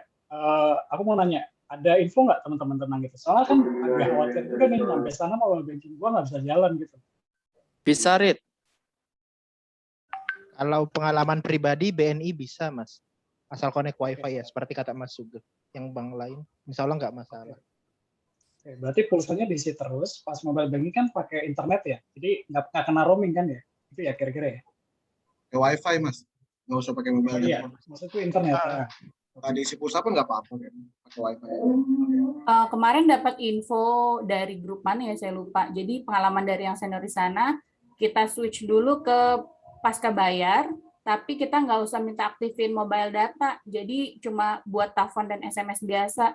Jadi pas di sana kita memang pakai wifi, nggak otomatis ngecharge ke saldo gitu maksudnya. Jadi kalau misalnya kita nggak aktifin mobile datanya kan, kita nggak akan bisa terima selama nggak dapat wifi kan. Tapi kita tetap masih bisa SMS dan juga sama mesti katanya sih disarankan untuk lapor ke si providernya supaya kalau kita ada transaksi lokasinya yang jauh gitu ya, maksudnya kayak dari Amerika dan kita nggak pernahnya transaksi mobile banking dari Amerika, nggak otomatis disuspend. Kadang-kadang kan ada kayak gitu tuh, kalau transaksi mencurigakan, suspend dulu, dia konfirmasi dulu ke kita, ini benar nggak transaksi kita yang melakukan gitu. Nah kalau kita in advance sudah bilang ke si provider atau misalnya ke banknya juga, itu nanti dia nggak langsung suspend dulu gitu. Terus juga kalau providernya dia nggak langsung dilariin ke si mobile datanya. Itu sih kemarin dapat info. Saya sendiri sih baru minggu depan kayaknya baru mau ke beberapa hari untuk ngecek-ngecek.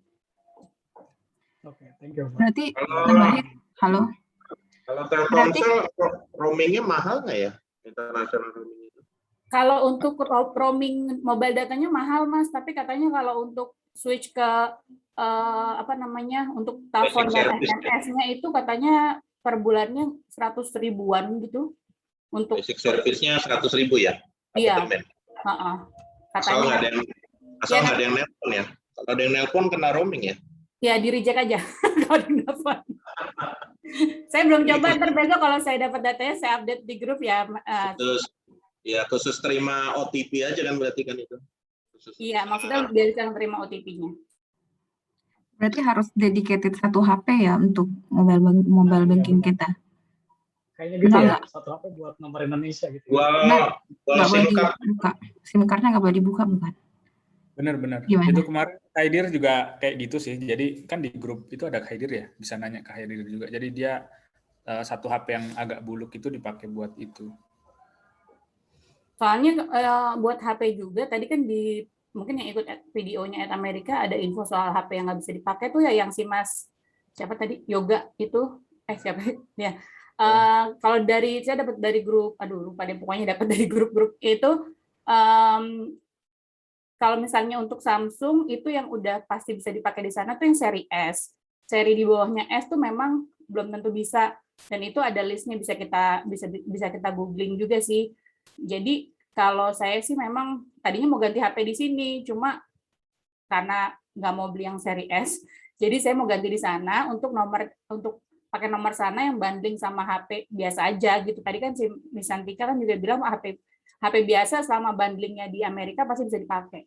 Jadi HP saya yang sekarang dibawa untuk pakai nomor Indonesia, nanti di sana sekalian ganti nomor, bundling sama nomor HP sana yang penting bisa dipakai seadanya, gitu sih. Oh ya, mungkin ini sekali ngomongin HP ya. Aku cuma pesan aja ini untuk kan mahasiswa internasional nanti balik ke Indonesia lagi ya. Mungkin mostly ada juga yang tetap di US, tapi nanti ketika balik ke Indonesia dan rencana HP-nya mau dipakai di Indonesia, itu kan nanti harus didaftarkan email-nya, registrasi email.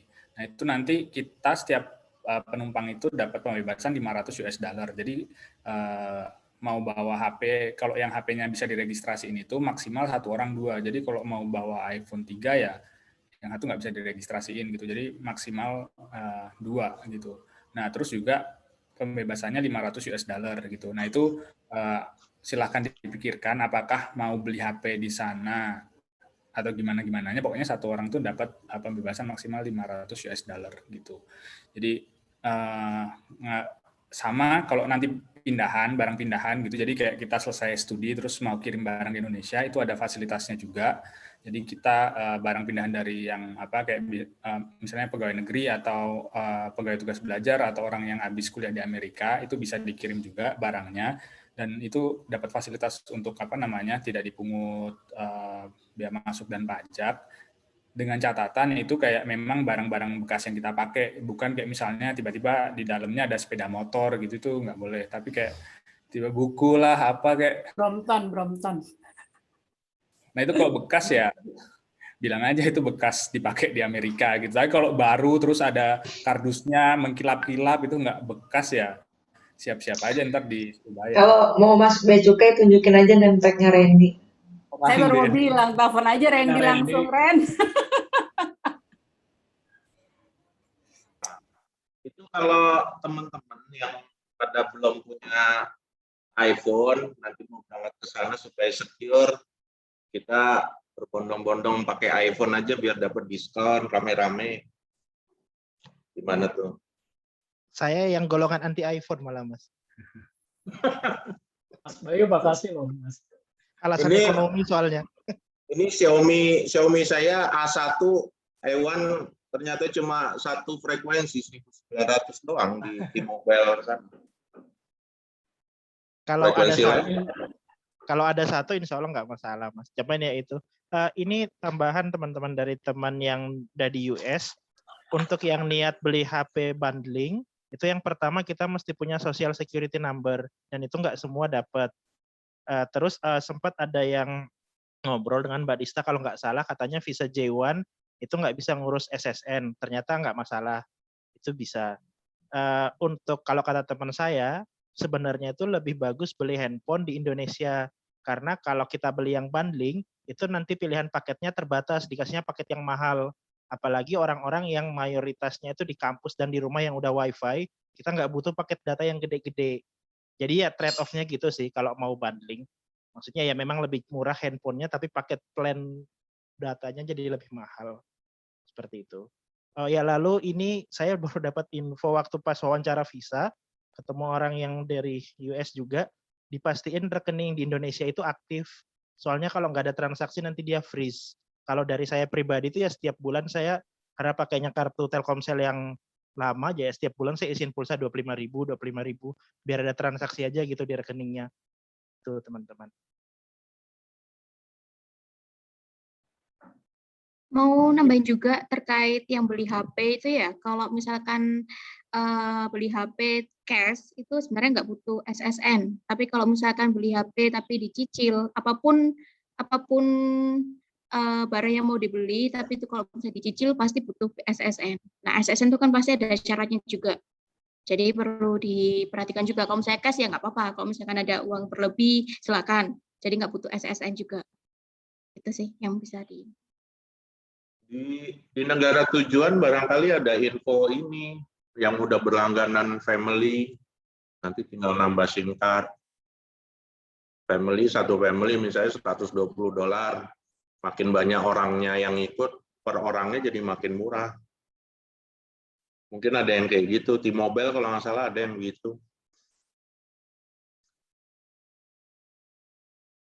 Jadi nanti beli nambah SIM card, nanti masuk ke handphone kita paling bayar cuma $30 per bulan, kan lumayan.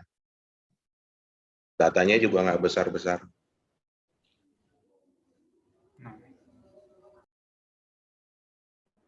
Halo, mau nanya dong, kalau misalkan kita kan yang lokal aja Jakarta, misalkan kita travel ke Bali atau apa kan kita pakai e-haq. Kalau misalkan kita travel ke US, kita ada harus download apa dulu nggak buat registrasi itu pas arrival?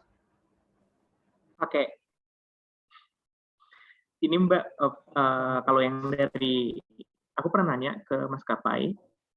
Jadi contohnya kalau di LA, misalnya di kami di LA itu sebelum nyampe di sana atau sebelum kita keluar itu harus udah ngisi e-hack-nya gitu. Jadi namanya Travel LA, lalala gitu. Tapi dia nggak harus pakai aplikasi, tapi cuma website aja, ngisi di website. Dan itu beda-beda masing-masing kota.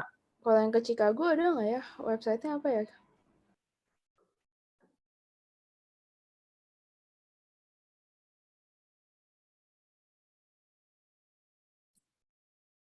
Mbak Grace mungkin bisa email ke kayak DSO atau ISO-nya kampus kali ya. Kalau saya biasanya kalau yang terkait kayak gitu-gitu tuh saya suka email tuh. Saya kemarin soalnya nggak nemu banyak orang yang mau ke Boston, jadi saya agak clueless juga. Jadi saya bolak-balik email mulu ke admissions, ke ISO-nya gitu. Maksudnya kayak yang kita harus nyiapin apa, harus apa kayak gitu kali supaya lebih valid juga jawabannya.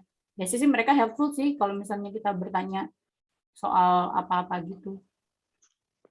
Dan nambahin lagi Mbak. Soal ini, silakan. Jadi kalau kita udah beli tiket, nanti si maskapainya akan ngirimin kita preparation apa yang perlu kita lakuin. Jadi si travel LA ini, misalnya nanti saya udah beli tiket ke LA, nanti akan dikirimin tuh checklist dari maskapai buat kita persiapan, termasuk ngisi EHAK. Mungkin beda ceritanya kalau misalnya tiketnya ini dibeliin dari Fulbright gitu, terus dikasih ke Farid, tapi mereka cuma ngasih taunya ke Fulbright. Itu mungkin yang perlu dipastiin lagi gitu. Tapi yang pasti yang paling bisa kita jadiin referensi adalah maskapai. Oke, thank you. Kalau berdasarkan pengalaman sih nanti walaupun yang membelikan itu negara atau kantor atau institusi apapun, kita masih bisa kita masih bisa cek di website dari penerbangan tersebut apa saja ketentuannya segala macam, dan biasanya kita masih bisa link ke sana, bertanya ke resepsionis di situ juga. Mereka selalu akan kirim kita email tentang ketentuan apa saja yang berlaku, bagaimana, whatever, itu di situ selalu ada nanti dikirimnya. Jadi begitu sudah dapat tiket, semuanya akan clear gitu. Kita akan perlu apa, bagaimana, berapa ketentuan, apakah luggage-nya berapa, apa saja yang bisa dibawa, everything is clear setelah kita dapat tiketnya yang pasti gitu. Karena setiap transit nanti akan berbeda-beda ketentuannya dari masing-masingnya. So kita harus cek masing-masing. Misalnya kita transit di Narita atau kita transit di mana, ada teman yang transit di Qatar, itu akan berbeda-beda ketentuannya. Termasuk juga apa yang bisa dibawa, tidak bisa dibawa. Termasuk juga aplikasi apa yang harus diisi. Apakah kita akan mengisi seperti di Australia waktu itu sebelum mendarat harus diisi dulu, ataukah harus mengisinya tidak boleh di pesawat, itu semua ada ketentuannya. Mereka akan kasih, nanti kita terpaksa buka website dari penerbangan tersebut, di situ detail. Juga bisa tanya ke International Office. Kalau saya di Pennsylvania itu sudah dikasih sama FSA-nya apa saja ketentuan-ketentuan yang dilakukan, baik itu apakah jarak travelnya berapa kali kita harus ganti baju segala macam, mereka sangat detail nanti. Jadi hubungi FSA, nanti akan dikasih ke International Office. Di situ biasanya mereka akan detailkan. Itu sih pengalamannya kemarin. Itu saja. Soal roaming itu sekitar 350.000-an untuk simpati. Kalau luar negeri mau dimanapun, budgetnya sekitar segitu. Terima kasih.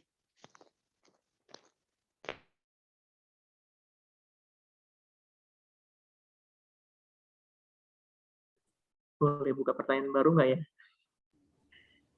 Pengen nanya,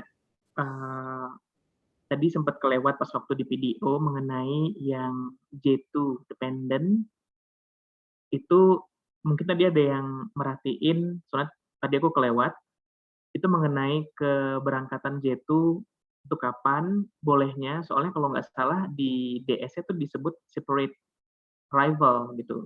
Itu satu. Yang kedua, sama asuransi.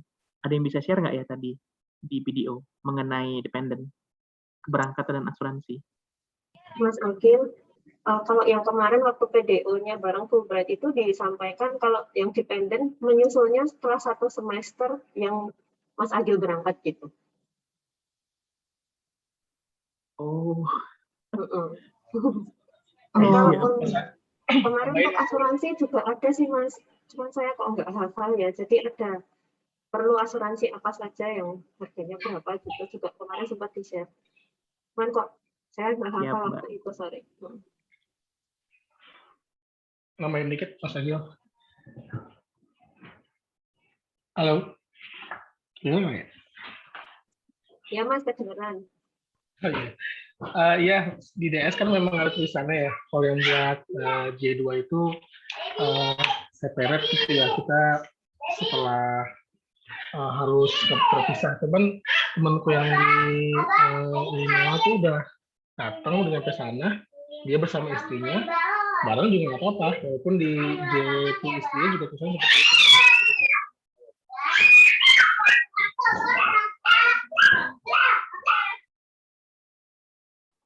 Tuh, udah girang mau dibawa, diajak. Biasa banyak anak jadi heboh. Diulang Mas Andika dengerin. Mau diajak ke Amerika, adiknya jadi seru, dia excited. Gimana Mbak? Yang tadi Mas Andika juga Fulbright juga atau Enggak, aku LPDP. langsung bisa dibawa ya keluarganya ya? Ya, itu temen yang di Lenoa, dia udah nyampe bulan Juli kemarin. Di DS-nya juga gitu sama. Tulisannya juga buat J2-nya di KM, antar US sekolah tinggi, tapi dia berangkatnya bareng kok. Nggak masalah. Pengurusan visanya sudah sekaligus di awal. Maksudnya gimana?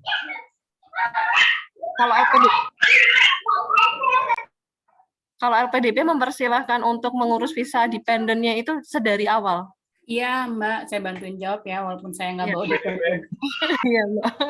Mas Dikanya lagi heboh sama anaknya. Iya, kalau LPDP bisa langsung dari awal Mbak, tapi semuanya langsung diurus sendiri. Kan kita kalau LPDP benar-benar visa, tiket, tiket bisa minta sih, cuma maksudnya kita urus-urus sendiri. Kalau misalnya mau langsung bawa dependen, langsung diurus dari awal, terus cek ke biasanya sih di kampus tuh ada hitung-hitungan kalau kita mau berapa gitu ya, untuk termasuk untuk insurance juga. Kalau di BU sih gitu ada, gitu setahu saya. Jadi kita pernah dikasih list, terus dia kasih hitungan kalau misalnya untuk yang single, maksudnya berangkat sendiri itu butuhnya segini, untuk insurance-nya itu segini. Kalau untuk yang bawa dependent tuh dia ada listnya, tapi nggak wajib pakai insurance kampus sih, cuma dia kasih hitungan-hitungannya gitu kira-kira nanti per orangnya tuh untuk insurance-nya segini, sehingga kita harus prepare duit tuh setahun berapa kayak gitu. Tapi dapat tunjangan kan ya untuk dependence dari enggak. Kalau S2 udah nggak dapat. Tidak. Kalau S3 masih dapat, tapi sekarang S2 udah nggak dapat. S2 enggak, S3 masih. Oke. Ya. Udah mulai tahun kedua. Alhamdulillah ya. Oke, terus Mbak ini kalau untuk jenis visanya, kalau LPDP boleh tahu F1 apa J1 ya? Dari LPDP sih J1, cuma dia bukan membebaskan ya, kayak kasih kelonggaran kalau ada kampus-kampus tertentu yang mewajibkan F1, mungkin ada capstone atau internship di luar kampus gitu ya, itu biasanya requirements-nya kan F1, jadi bisa minta kelonggaran sama LPDP sih, cuma default-nya dia tetap J1 si LPDP-nya. Oh, tuh ada tambahan tuh kalau LPDP S3 di chat box. Oh iya, makasih Mbak Arfarina. Mau izin nambahin juga, ini pengalaman dari Mbak Anissa ya, Fulbright yang baru berangkat bulan Juni kemarin. Jadi kalau di Fulbright itu kan memang terbatas ya, nggak ada tunjangan juga kan. Dan untuk bawa keluarga, tentunya kan harus ditanggung sendiri, tapi kan untuk spouse itu pasti bisa bekerja. Nah kalau Mbak Anissa kemarin untuk insurance buat keluarga ya, terutama suami dan anak-anaknya itu pakai inbound dari Seven Corner. Nah itu ya pasti nggak hanya Seven Corner aja yang bisa nyediain, kan bisa pilih yang lainnya, tergantung kita sendiri coverage-nya itu seperti apa. Nah kalau di Fulbright sendiri kan memang ada ketentuan khusus ya yang bisa berangkat bareng, ya kasus-kasus khusus misalkan kayak Mbak Anissa itu kan karena ini ya breastfeeding mother, jadi kan bisa langsung berangkat sama keluarganya. Nah sementara untuk yang ibu-ibu lainnya yang anaknya sudah besar, udah di atas ya bukan bayi lagi, itu kan nggak boleh. Jadi nunggu nanti 6 bulan, tapi katanya sih kita harus proaktif ya ke PIC Aminef untuk mengurus itu. Kalau misalkan kita nggak proaktif sendiri, mungkin ya akan berdampak pada keberangkatan dari dependen kita, nanti bisa molor. Ada teman Fulbright yang sudah membawa keluarganya itu kalau nggak salah paling cepat Desember itu sudah berangkat. Jadi itu kalau misalnya kita hitung kan berarti kan nggak sampai 6 bulan pas ya, bisa lebih cepat. Jadi mungkin nanti bisa kita proaktif sendiri untuk mengurus dokumen-dokumen buat dependen. Gitu. Terima kasih. Izin bertanya, ini yang paling meresahkan. Kita kan diminta buka falas di Indonesia. Kebetulan saya memang sudah ada falasnya juga. Tapi kapan cairnya ya? Ada info nggak?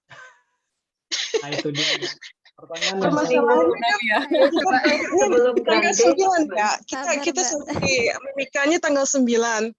Jadi karena di Indonesia sistem falasnya tidak bisa dicairkan, it's not link, tidak tersambung langsung dengan Amerika, berarti kita harus ngambil secara utuh dari Indonesianya gitu kan. Kalau dia bisa dipindahkan atau whatever itu kan lebih enak. Dan kalau dikurskan ke rupiah kita kena juga. Jadi itu yang bikin saya galau. Kalau ada yang tahu kapan paling cepat bisa dikasih cair, sudah dikasih cair, mungkin Farid tahu. Karena Farid arrival-nya tanggal 8 ya, saya tanggal 9. Mas Farid coba. Singkat kata Mbak Novia ya, atau siapa tadi Mbak Novia ya? Iya, Novia. Di falas Brimo saya masih 0 Mbak. Nah, cek ya, Mas. Kamu ada informasi kapan Farid? Kamu ada informasi kapan dikatakan apakah kita bisa memaksa mereka? Istilahnya memaksa ya, berhubung kita perginya cepat dan akan sangat rugi karena falas kita harus dicairkan ke rupiah gitu. Saya bantu tanya. Gitu. Bisa diajukan percepatan gitu. Sudah pernah mencoba gitu loh maksudnya. Mbak Novia, mungkin ini bisa menjawab. Jadi kemarin ada teman yang sudah bertanya, kalau untuk pencairan itu tuh seminggu sebelum grant date. Jadi kalau seumpamanya kita berangkatnya sebelum tidak sesuai dengan TOA, itu nanti kita perlu mengcover sendiri dulu gitu Mbak, plus beli asuransi sendiri dulu. Seperti itu. Permasalahannya bukan covernya itu, tapi duit yang dikasih ke rekening falas kita itu. Kalau soal yang lain nggak masalah sih, kan kita akan ada dikirim berapa ya lupa, sekitar 135-an ya. Yang 1.500 itu Mbak ya? Yang 1.500 bukan, enggak tahu. Iya, 1.350. 1.350 ya? 1.350. Iya. Kan kita semua disuruh kirim sama Pak Nabila kemarin itu. Satu minggu sebelum granted. Kalau grantednya 16, sedangkan saya setengah 9 sudah ada di Amerika workout. Nah, ya karena saya kan juga mengajukan keberangkatan lebih awal. Kemarin juga sempat nanya, jadi apa konsekuensi yang akan saya terima gitu kan kalau saya berangkatnya tidak sesuai dengan TOA gitu. Ya pertama grant date akan dicairkan atau akan dikirimkan itu seminggu sebelum grant date-nya. Terus selebihnya saya belum di cover gitu, jadi ya mengcover diri sendiri gitu Mbak. Saya mengerti itu yang saya bilang, apakah teman-teman yang datang lebih cepat, kita kan datang lebih cepatnya ini karena saya juga di FSA-nya minta ya agar lebih cepat datang karena ada beberapa prosedur di PEN yang harus dipenuhi dulu. Jadi tidak bisa tanggal sesuai dengan tanggal TOA. Kita saat tiba di situ paling lambat itu seminggu sebelum TOA itu sudah saya kasihkan informasinya ke PIC dan itu sudah di-approve. Jadi permasalahannya apakah teman-teman pernah mengajukan bagi kita yang memang kendalanya bukan karena kita ingin lebih dulu, tapi karena memang permasalahannya dari kampus, itu apakah kita bisa mengajukan supaya mungkin tidak semuanya dibayarkan seminggu paling sebelum TOA, tapi paling tidak bagi mereka yang harus gitu berangkat karena terhukum dengan kondisi kampus kita yang berbeda-beda, itu apakah pernah ada yang mengajukan gitu? I don't think so ya Mbak. Saya juga waktu bilang itu tuh karena saya dapat saran dari FSA-nya gitu. Jadi tetap akan diberikannya adalah seminggu sebelum graduate gitu. PIC-nya siapa? Saya Mbak Rianti. Oke, saya akan coba Nabila nanti. Kalau memang tidak bisa, kita tanya sama siapa yang bisa kirim lebih awal. Karena wasting ya. Terima kasih, cuma tanya informasi. Terima Kalau kasih. misalnya ada teman-teman yang ada burden soal exchange rate itu, aku ada mungkin ada sedikit alternatif solusi ya. Kalau di Genius itu kan kita bisa buka rekening falas tuh mana aja dalam hitungan detik, kayak mau yen atau apa. Dan kalau misalnya kita di negara tempat mata uang tersebut berlaku itu nggak ada, kita bisa langsung ambil gitu. Misalnya kayak aku di sini sekarang misalnya aku udah nyimpen uang 35.000 US dollar. Jadi ketika aku di Amerika, terus ngambil uang di ATM Amerika, yang keluar juga langsung ketarik dari falas uang dolarku. Jadi emang kemarin pas dolar masih 14.000 ya, aku beli-beli aja dolar. Jadi ketika nanti di sana aku udah ada tabungan dolar gitu. Nah, jadi ketika misalnya teman-teman di sini ada yang concern terhadap kurs tersebut, ya bisa misalnya kayak nggak harus di, misalnya nggak tahu ya kalau di Fulbright bisa masuk ke bisa buka Genius atau enggak, tapi kalau memang at least pengennya cuma nilai dolarnya terlindungi, ya masukin aja ke dalam bentuk dolar. Jadi ya selama di Indonesia kita pakainya rupiah aja gitu. Nah, mungkin itu salah satu kalau misalnya kita ada concern untuk Kemarin tidak bisa pakai ini, harus pakai bank konvensional. Mereka nggak terima Genius untuk untuk pengiriman duit dari Aminef. Mereka minta yang ini, yang konvensional. Banknya waktu itu saya ada Genius, dan saya juga suka pakai itu di luar negeri. Tapi masalahnya di situ, mereka nggak terima. Makanya, that's it. Harus direlakan tinggal di sini dulu. Tapi kalau memang ada teman-teman yang ingin juga maju itu that's it. Oke, saya akan coba tanya Nabila kalau bisa dimajukan sebelum kita berangkat gitu kan. Maksudnya gitu. Mbak Novi, mau info Mbak Novi, kemarin bikin rekeningnya tanggal berapa ya kira-kira? Oh, saya tidak bikin. Saya sudah punya tabungan udah punya 3 tahun yang lalu. Sudah 3 tahun yang lalu. Geniusnya juga sudah 3 tahun yang lalu. Terus menginfokan ke PIC-nya? Yang ini dia minta yang BNI dolar. Yang menginfokan ke PIC-nya kapan tuh Mbak? Tanggal berapa? Gak ingat lagi. Kita kapan waktu itu diminta ya? Saya langsung kasih Juni aja. ya? Pertengahan Juni kayaknya ya? Pertengahan Juni. Gak ingat lagi. I hardly can't. Gak ingat lagi. Jadi waktu itu yang diminta itu ya sudah kasih itu aja. Soalnya katanya harusnya udah lama kasihnya ya. Harusnya kasih. Permasalahannya mereka kan mau mendadak mau kasih kita duit 135 kan, mendadak kan. Waktu itu tiba-tiba saja mereka mau kasih dolar 135, lalu ditanya yang punya bank fales boleh masuk ke dolarnya atau yang tidak dirupiahkan gitu kan. Tapi mereka minta yang waktu saya tanya yang konvensional aja, mereka tidak mau yang kalau Genius atau online itu kalau it's not recorded well, tidak terekam bagus, gitu entah whatever. Jadi saya kasih yang BNI aja. Soalnya tabungannya tuh udah 3 tahun jalan BNI sama Saya tuh kemarin dapat rekeningnya yang nggak ada bukunya, Mbak. Yang mana BNI? BCA. Oh, iya. Memang udah nggak boleh ya buka rekening dolar ya dari Bank Indonesia-nya ya. Saya nggak tahu, soalnya saya buka rekeningnya di 2017 atau 2014, saya nggak ingat lagi. Pokoknya ada sudah lama sekali. Dan itu biasanya buat cadangan sih kalau. Mas Bayu, nanti kita lanjutkan lagi ya. Oh iya, sorry. Teman-teman, sekarang jam 4:40. Masih ada 10 menit, mungkin bisa ada satu tema lagi. Satu isu lagi mungkin yang mau diangkat. Ya, atau mungkin ada pertanyaan lain, karena tadi memang apa istilahnya untuk yang rekening falas ya, tadi terakhir dari Mas Bayu, memang dari saya pribadi juga dari BRI nggak dapat buku rekening, dia cuma tertera di mobile app dan cuma dapat kartu debitnya aja. Oke. Terus sekali lagi tadi masih ada isu lagi yang mau diangkat teman-teman, misalnya mau nanya. Yap, silakan Mbak Uke. Tadi sempat Mbak Lydia kayaknya nanya ke Mas Farid. Mas Farid, apakah di sana itu sudah furnished atau unfurnished gitu kan Mas? Nah, mungkin minta pandangan dari Mas Randy ya. Jadi kalau seumpamanya kita di sananya itu yang masih unfurnished gitu Mas. Nah, untuk 1 minggu pertama survival itu tuh apa saja yang perlu kita beli dan apa saja yang perlu kita persiapkan, karena kan kita nggak bawa barang semua dari sini gitu Mas.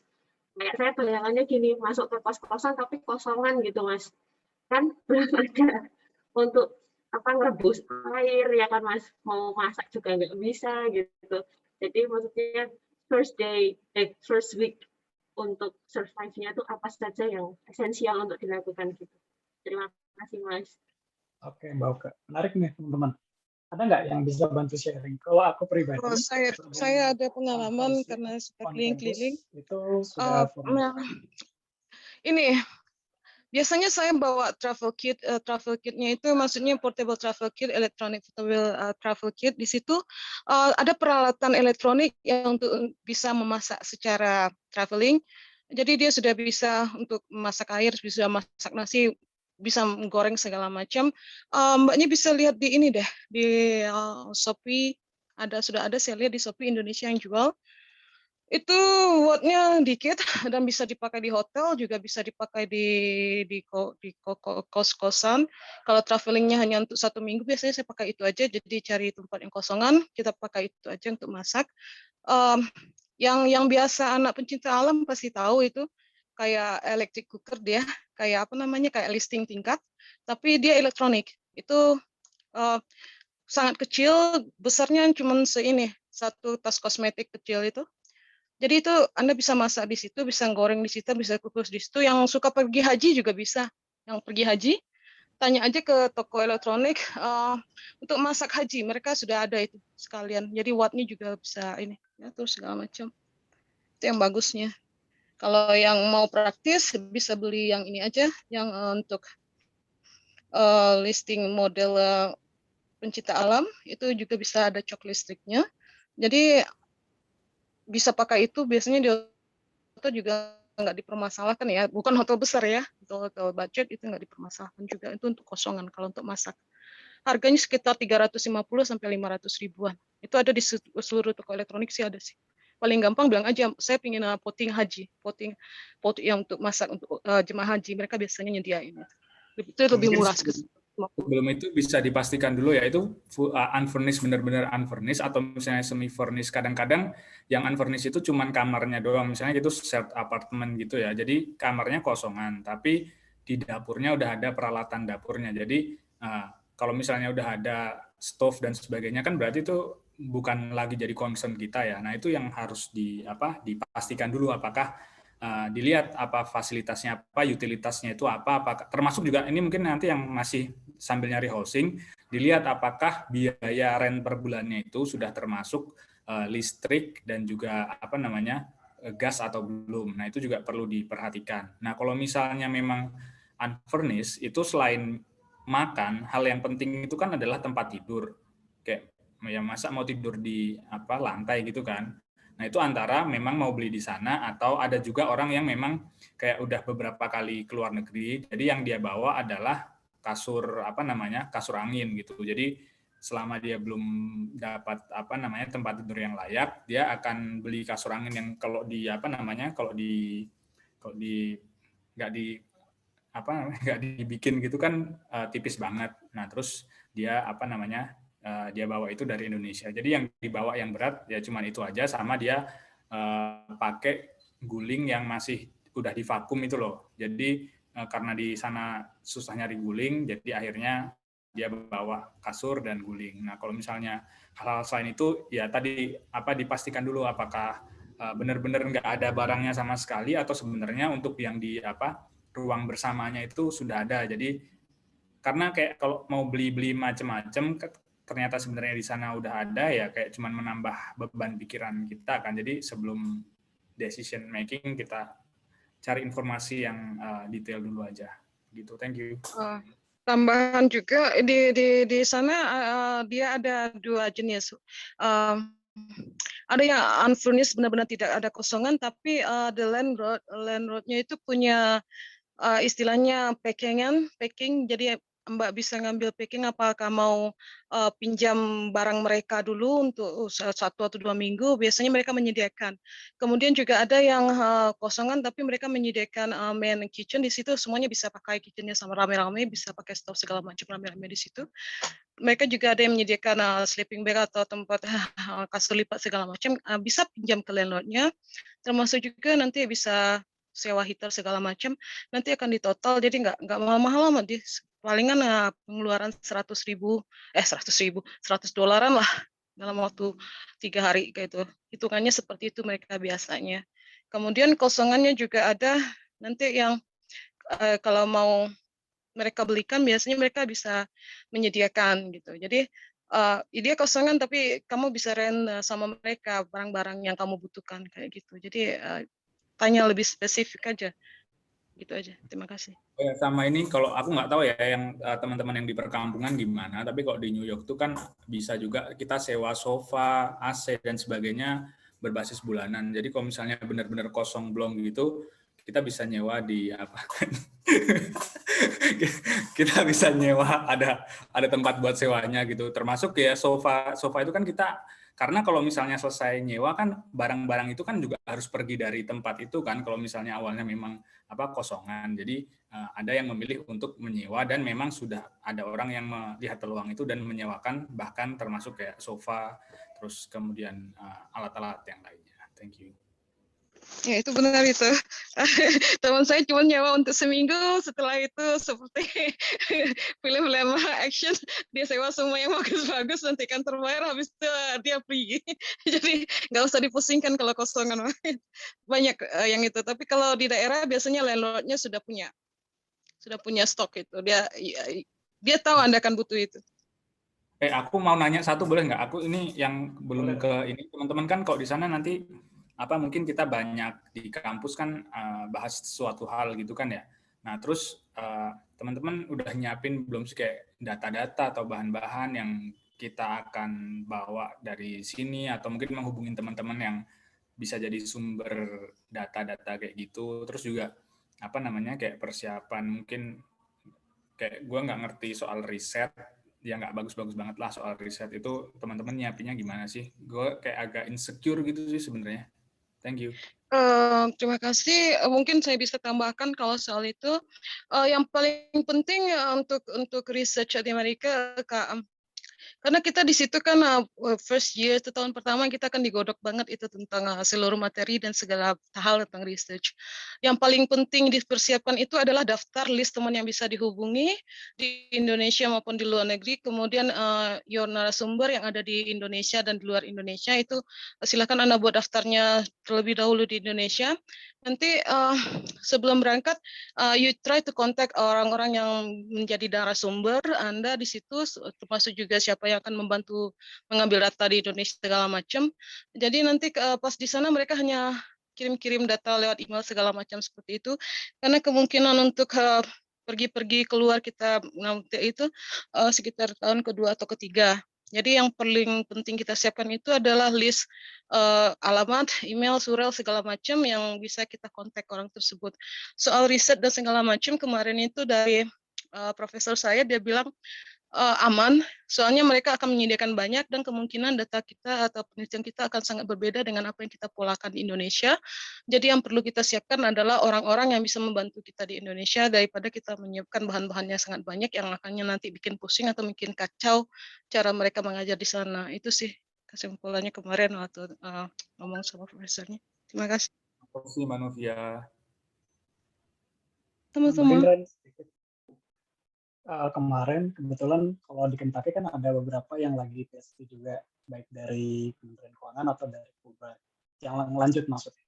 Nah mereka malah menyarankan ya tadi memang riset yang bagus bisa terimplementasi di sini di Indonesia ya kan, karena itu namanya kontribusi kita ya kan. Tapi katanya kalau memang berminat untuk bikin lebih global lebih bagus, karena biasanya mereka lebih senang kalau kita bikin risetnya yang memang impact-nya nggak cuma di Indonesia, study case di Indonesia gitu. Contoh nih, gue kan lihat bahwa mau neliti shadow economy, terus dari kemarin udah ngabrik nih di DCP mau bawa data apa segala macam. Terus ya tadi sampai detik ini gue masih mempelajari kan itu sebenarnya seperti apa gitu. Dan akhirnya senior gue di sana orang DJP juga, orang pajak teman-teman, dia bilang udah nggak usah khawatir, yang penting lo udah tahu konsepnya yang mau diteliti kayak apa tentang data segala macam, lo bisa bikin lebih global nanti di sana. Dan profesor sana biasanya lebih senang. Dan memang yang paling dekat adalah nanti kita kan bakal sering melakukan paper summary, ya kan. Terus mungkin apalah istilahnya itu. Nah, teman-teman tenang aja, nanti gue bakal share contoh paper summary seperti apa, terus PowerPoint yang dibikin perlu seperti apa dan segala macam. Mudah-mudahan jadi gambaran. Thank you, Rid. Ya, sudah jam 4 nih teman-teman. Aku mau make sure dulu. Dari teman-teman ada yang mau ditanyain lagi semuanya karena kita maraton banget hari ini. Yap. Sorry, tambahan satu takut mungkin ada yang belum tahu bahwa payung lipat katanya karena di sana mahal. Payung lipat biasa, payung tapi yang bisa dibawa-bawa, karena kalau misalnya mau cari di sana harganya lumayan, jadi katanya mendingan bawa aja sih dari sini gitu. Di Obor juga butuh payung. Kemarin gue beli 45.000 anti UV katanya ya.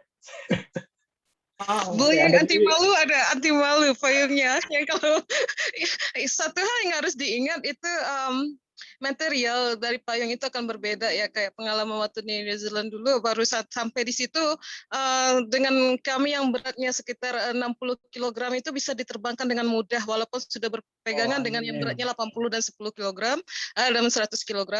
Teman saya heavyweight semua. Jadi it's wise kalau Anda bawa dari sini, tapi don't hope it work well, itu aja. Karena klimatnya sangat berbeda jauh. Oke, untuk Mbak Arfalina, soal payung ya kayaknya kalau sebagai laki-laki bukan masalah gender nih ya. Saya mesti lihat lingkungan, kalau cowok Amerika pada pakai payung nggak? Mas Heri, ada satu alternatif yang karena kami suka keliling dan Anda tahu kalau namanya Pasifik itu biasanya berbeda sangat dengan Amerika. Satu hal yang paling berhasil dimanapun, walaupun di Jepang, walaupun di mana, itu adalah jas hujan. Jadi prepare jas hujan. Jadi mau angin sekencang apapun, selama jas hujannya melekat di Anda aman. Termasuk juga untuk laptop segala macam, saya selalu sedia jas hujan. Jadi kalau payungnya terbang, patah, atau jas hujan terus bisa melindungi dan juga nggak bikin malu itu biasanya. Jadi prefer jas hujan aja, lebih bagus. Ya, kalau daerah kita ya Farid ya, kayaknya bakal tornado ya yang banyak ya. Kalian perkampungan apa kota besar? Tornado. Saya kampung Kentucky loh. Kayak payung justru malah bahaya Mbak Arfalina kalau di daerah kami, Tennessee, Arkansas gitu kan, Kentucky, waduh, ke bawah angin nantinya. Oh ya guys, satu hal yang paling harus dipersiapkan itu watch out your sepatunya ya. Soalnya itu sangat slippery, apalagi untuk itu kemungkinan Anda jatuh, cedera dan benjol atau segala macam sangat tinggi. Jadi hati-hati, sangat riskan sekali, berbeda dengan Indonesia yang kita bisa remnya pakem. Kalau di situ saya jamin tidak ada yang pakem berapapun berat badan kita. Oke, hanya sus. Karena susnya sangat berbeda nanti. Jadi jangan borong sus dari sini, persiapkan untuk beli you have budget to buy the good one di situ lah. Yang di sini palingan bertahan 1 bulan paling lama. Thank you Mbak. Oke ya. Artinya harus anti petir ya. Kalau anti petir masih belum ada. Anti petir. Oke. Teman-teman, kayaknya udah cukup jam 4 ya. Simpulannya jas hujan, ya, payung sama soal sepatu ya. Simpulan kita ngobrol-ngobrol 2 jam ini. Jangan lupa. Dan tadi benar kata Mbak Novia ya, teman-teman, yang penting memprioritaskan kesehatan ya di US, karena aku pernah dengar juga cukup mahal kalau segala macam, tapi memang kita ada asuransi ya. Yang penting tadi semoga kita aman, sehat ya, mulai dari berangkat ya, nyampe sama balik lagi nanti ke Indonesia ya. Terima kasih banyak ya. Sorry aku potong karena kalau enggak ini kita nyampe maghrib kali ya. Karena aku yakin kacamata cadangan. Saya ingat satu hal guys. This is important. Sorry, saya potong Farid. Ini penting sekali. Pengalaman nanti Anda akan terkena burning skin, nanti terbakar, nanti terutama untuk mata. Persiapkan kacamata hitam yang bagus sekali dari Indonesia, karena di sana yang bagus sekali itu akan sangat mahal sekali. Anda harus punya satu yang bagus. Karena nanti iritasinya akan sangat tinggi, termasuk untuk cewek ya, untuk wajah, daerah wajah. Beda.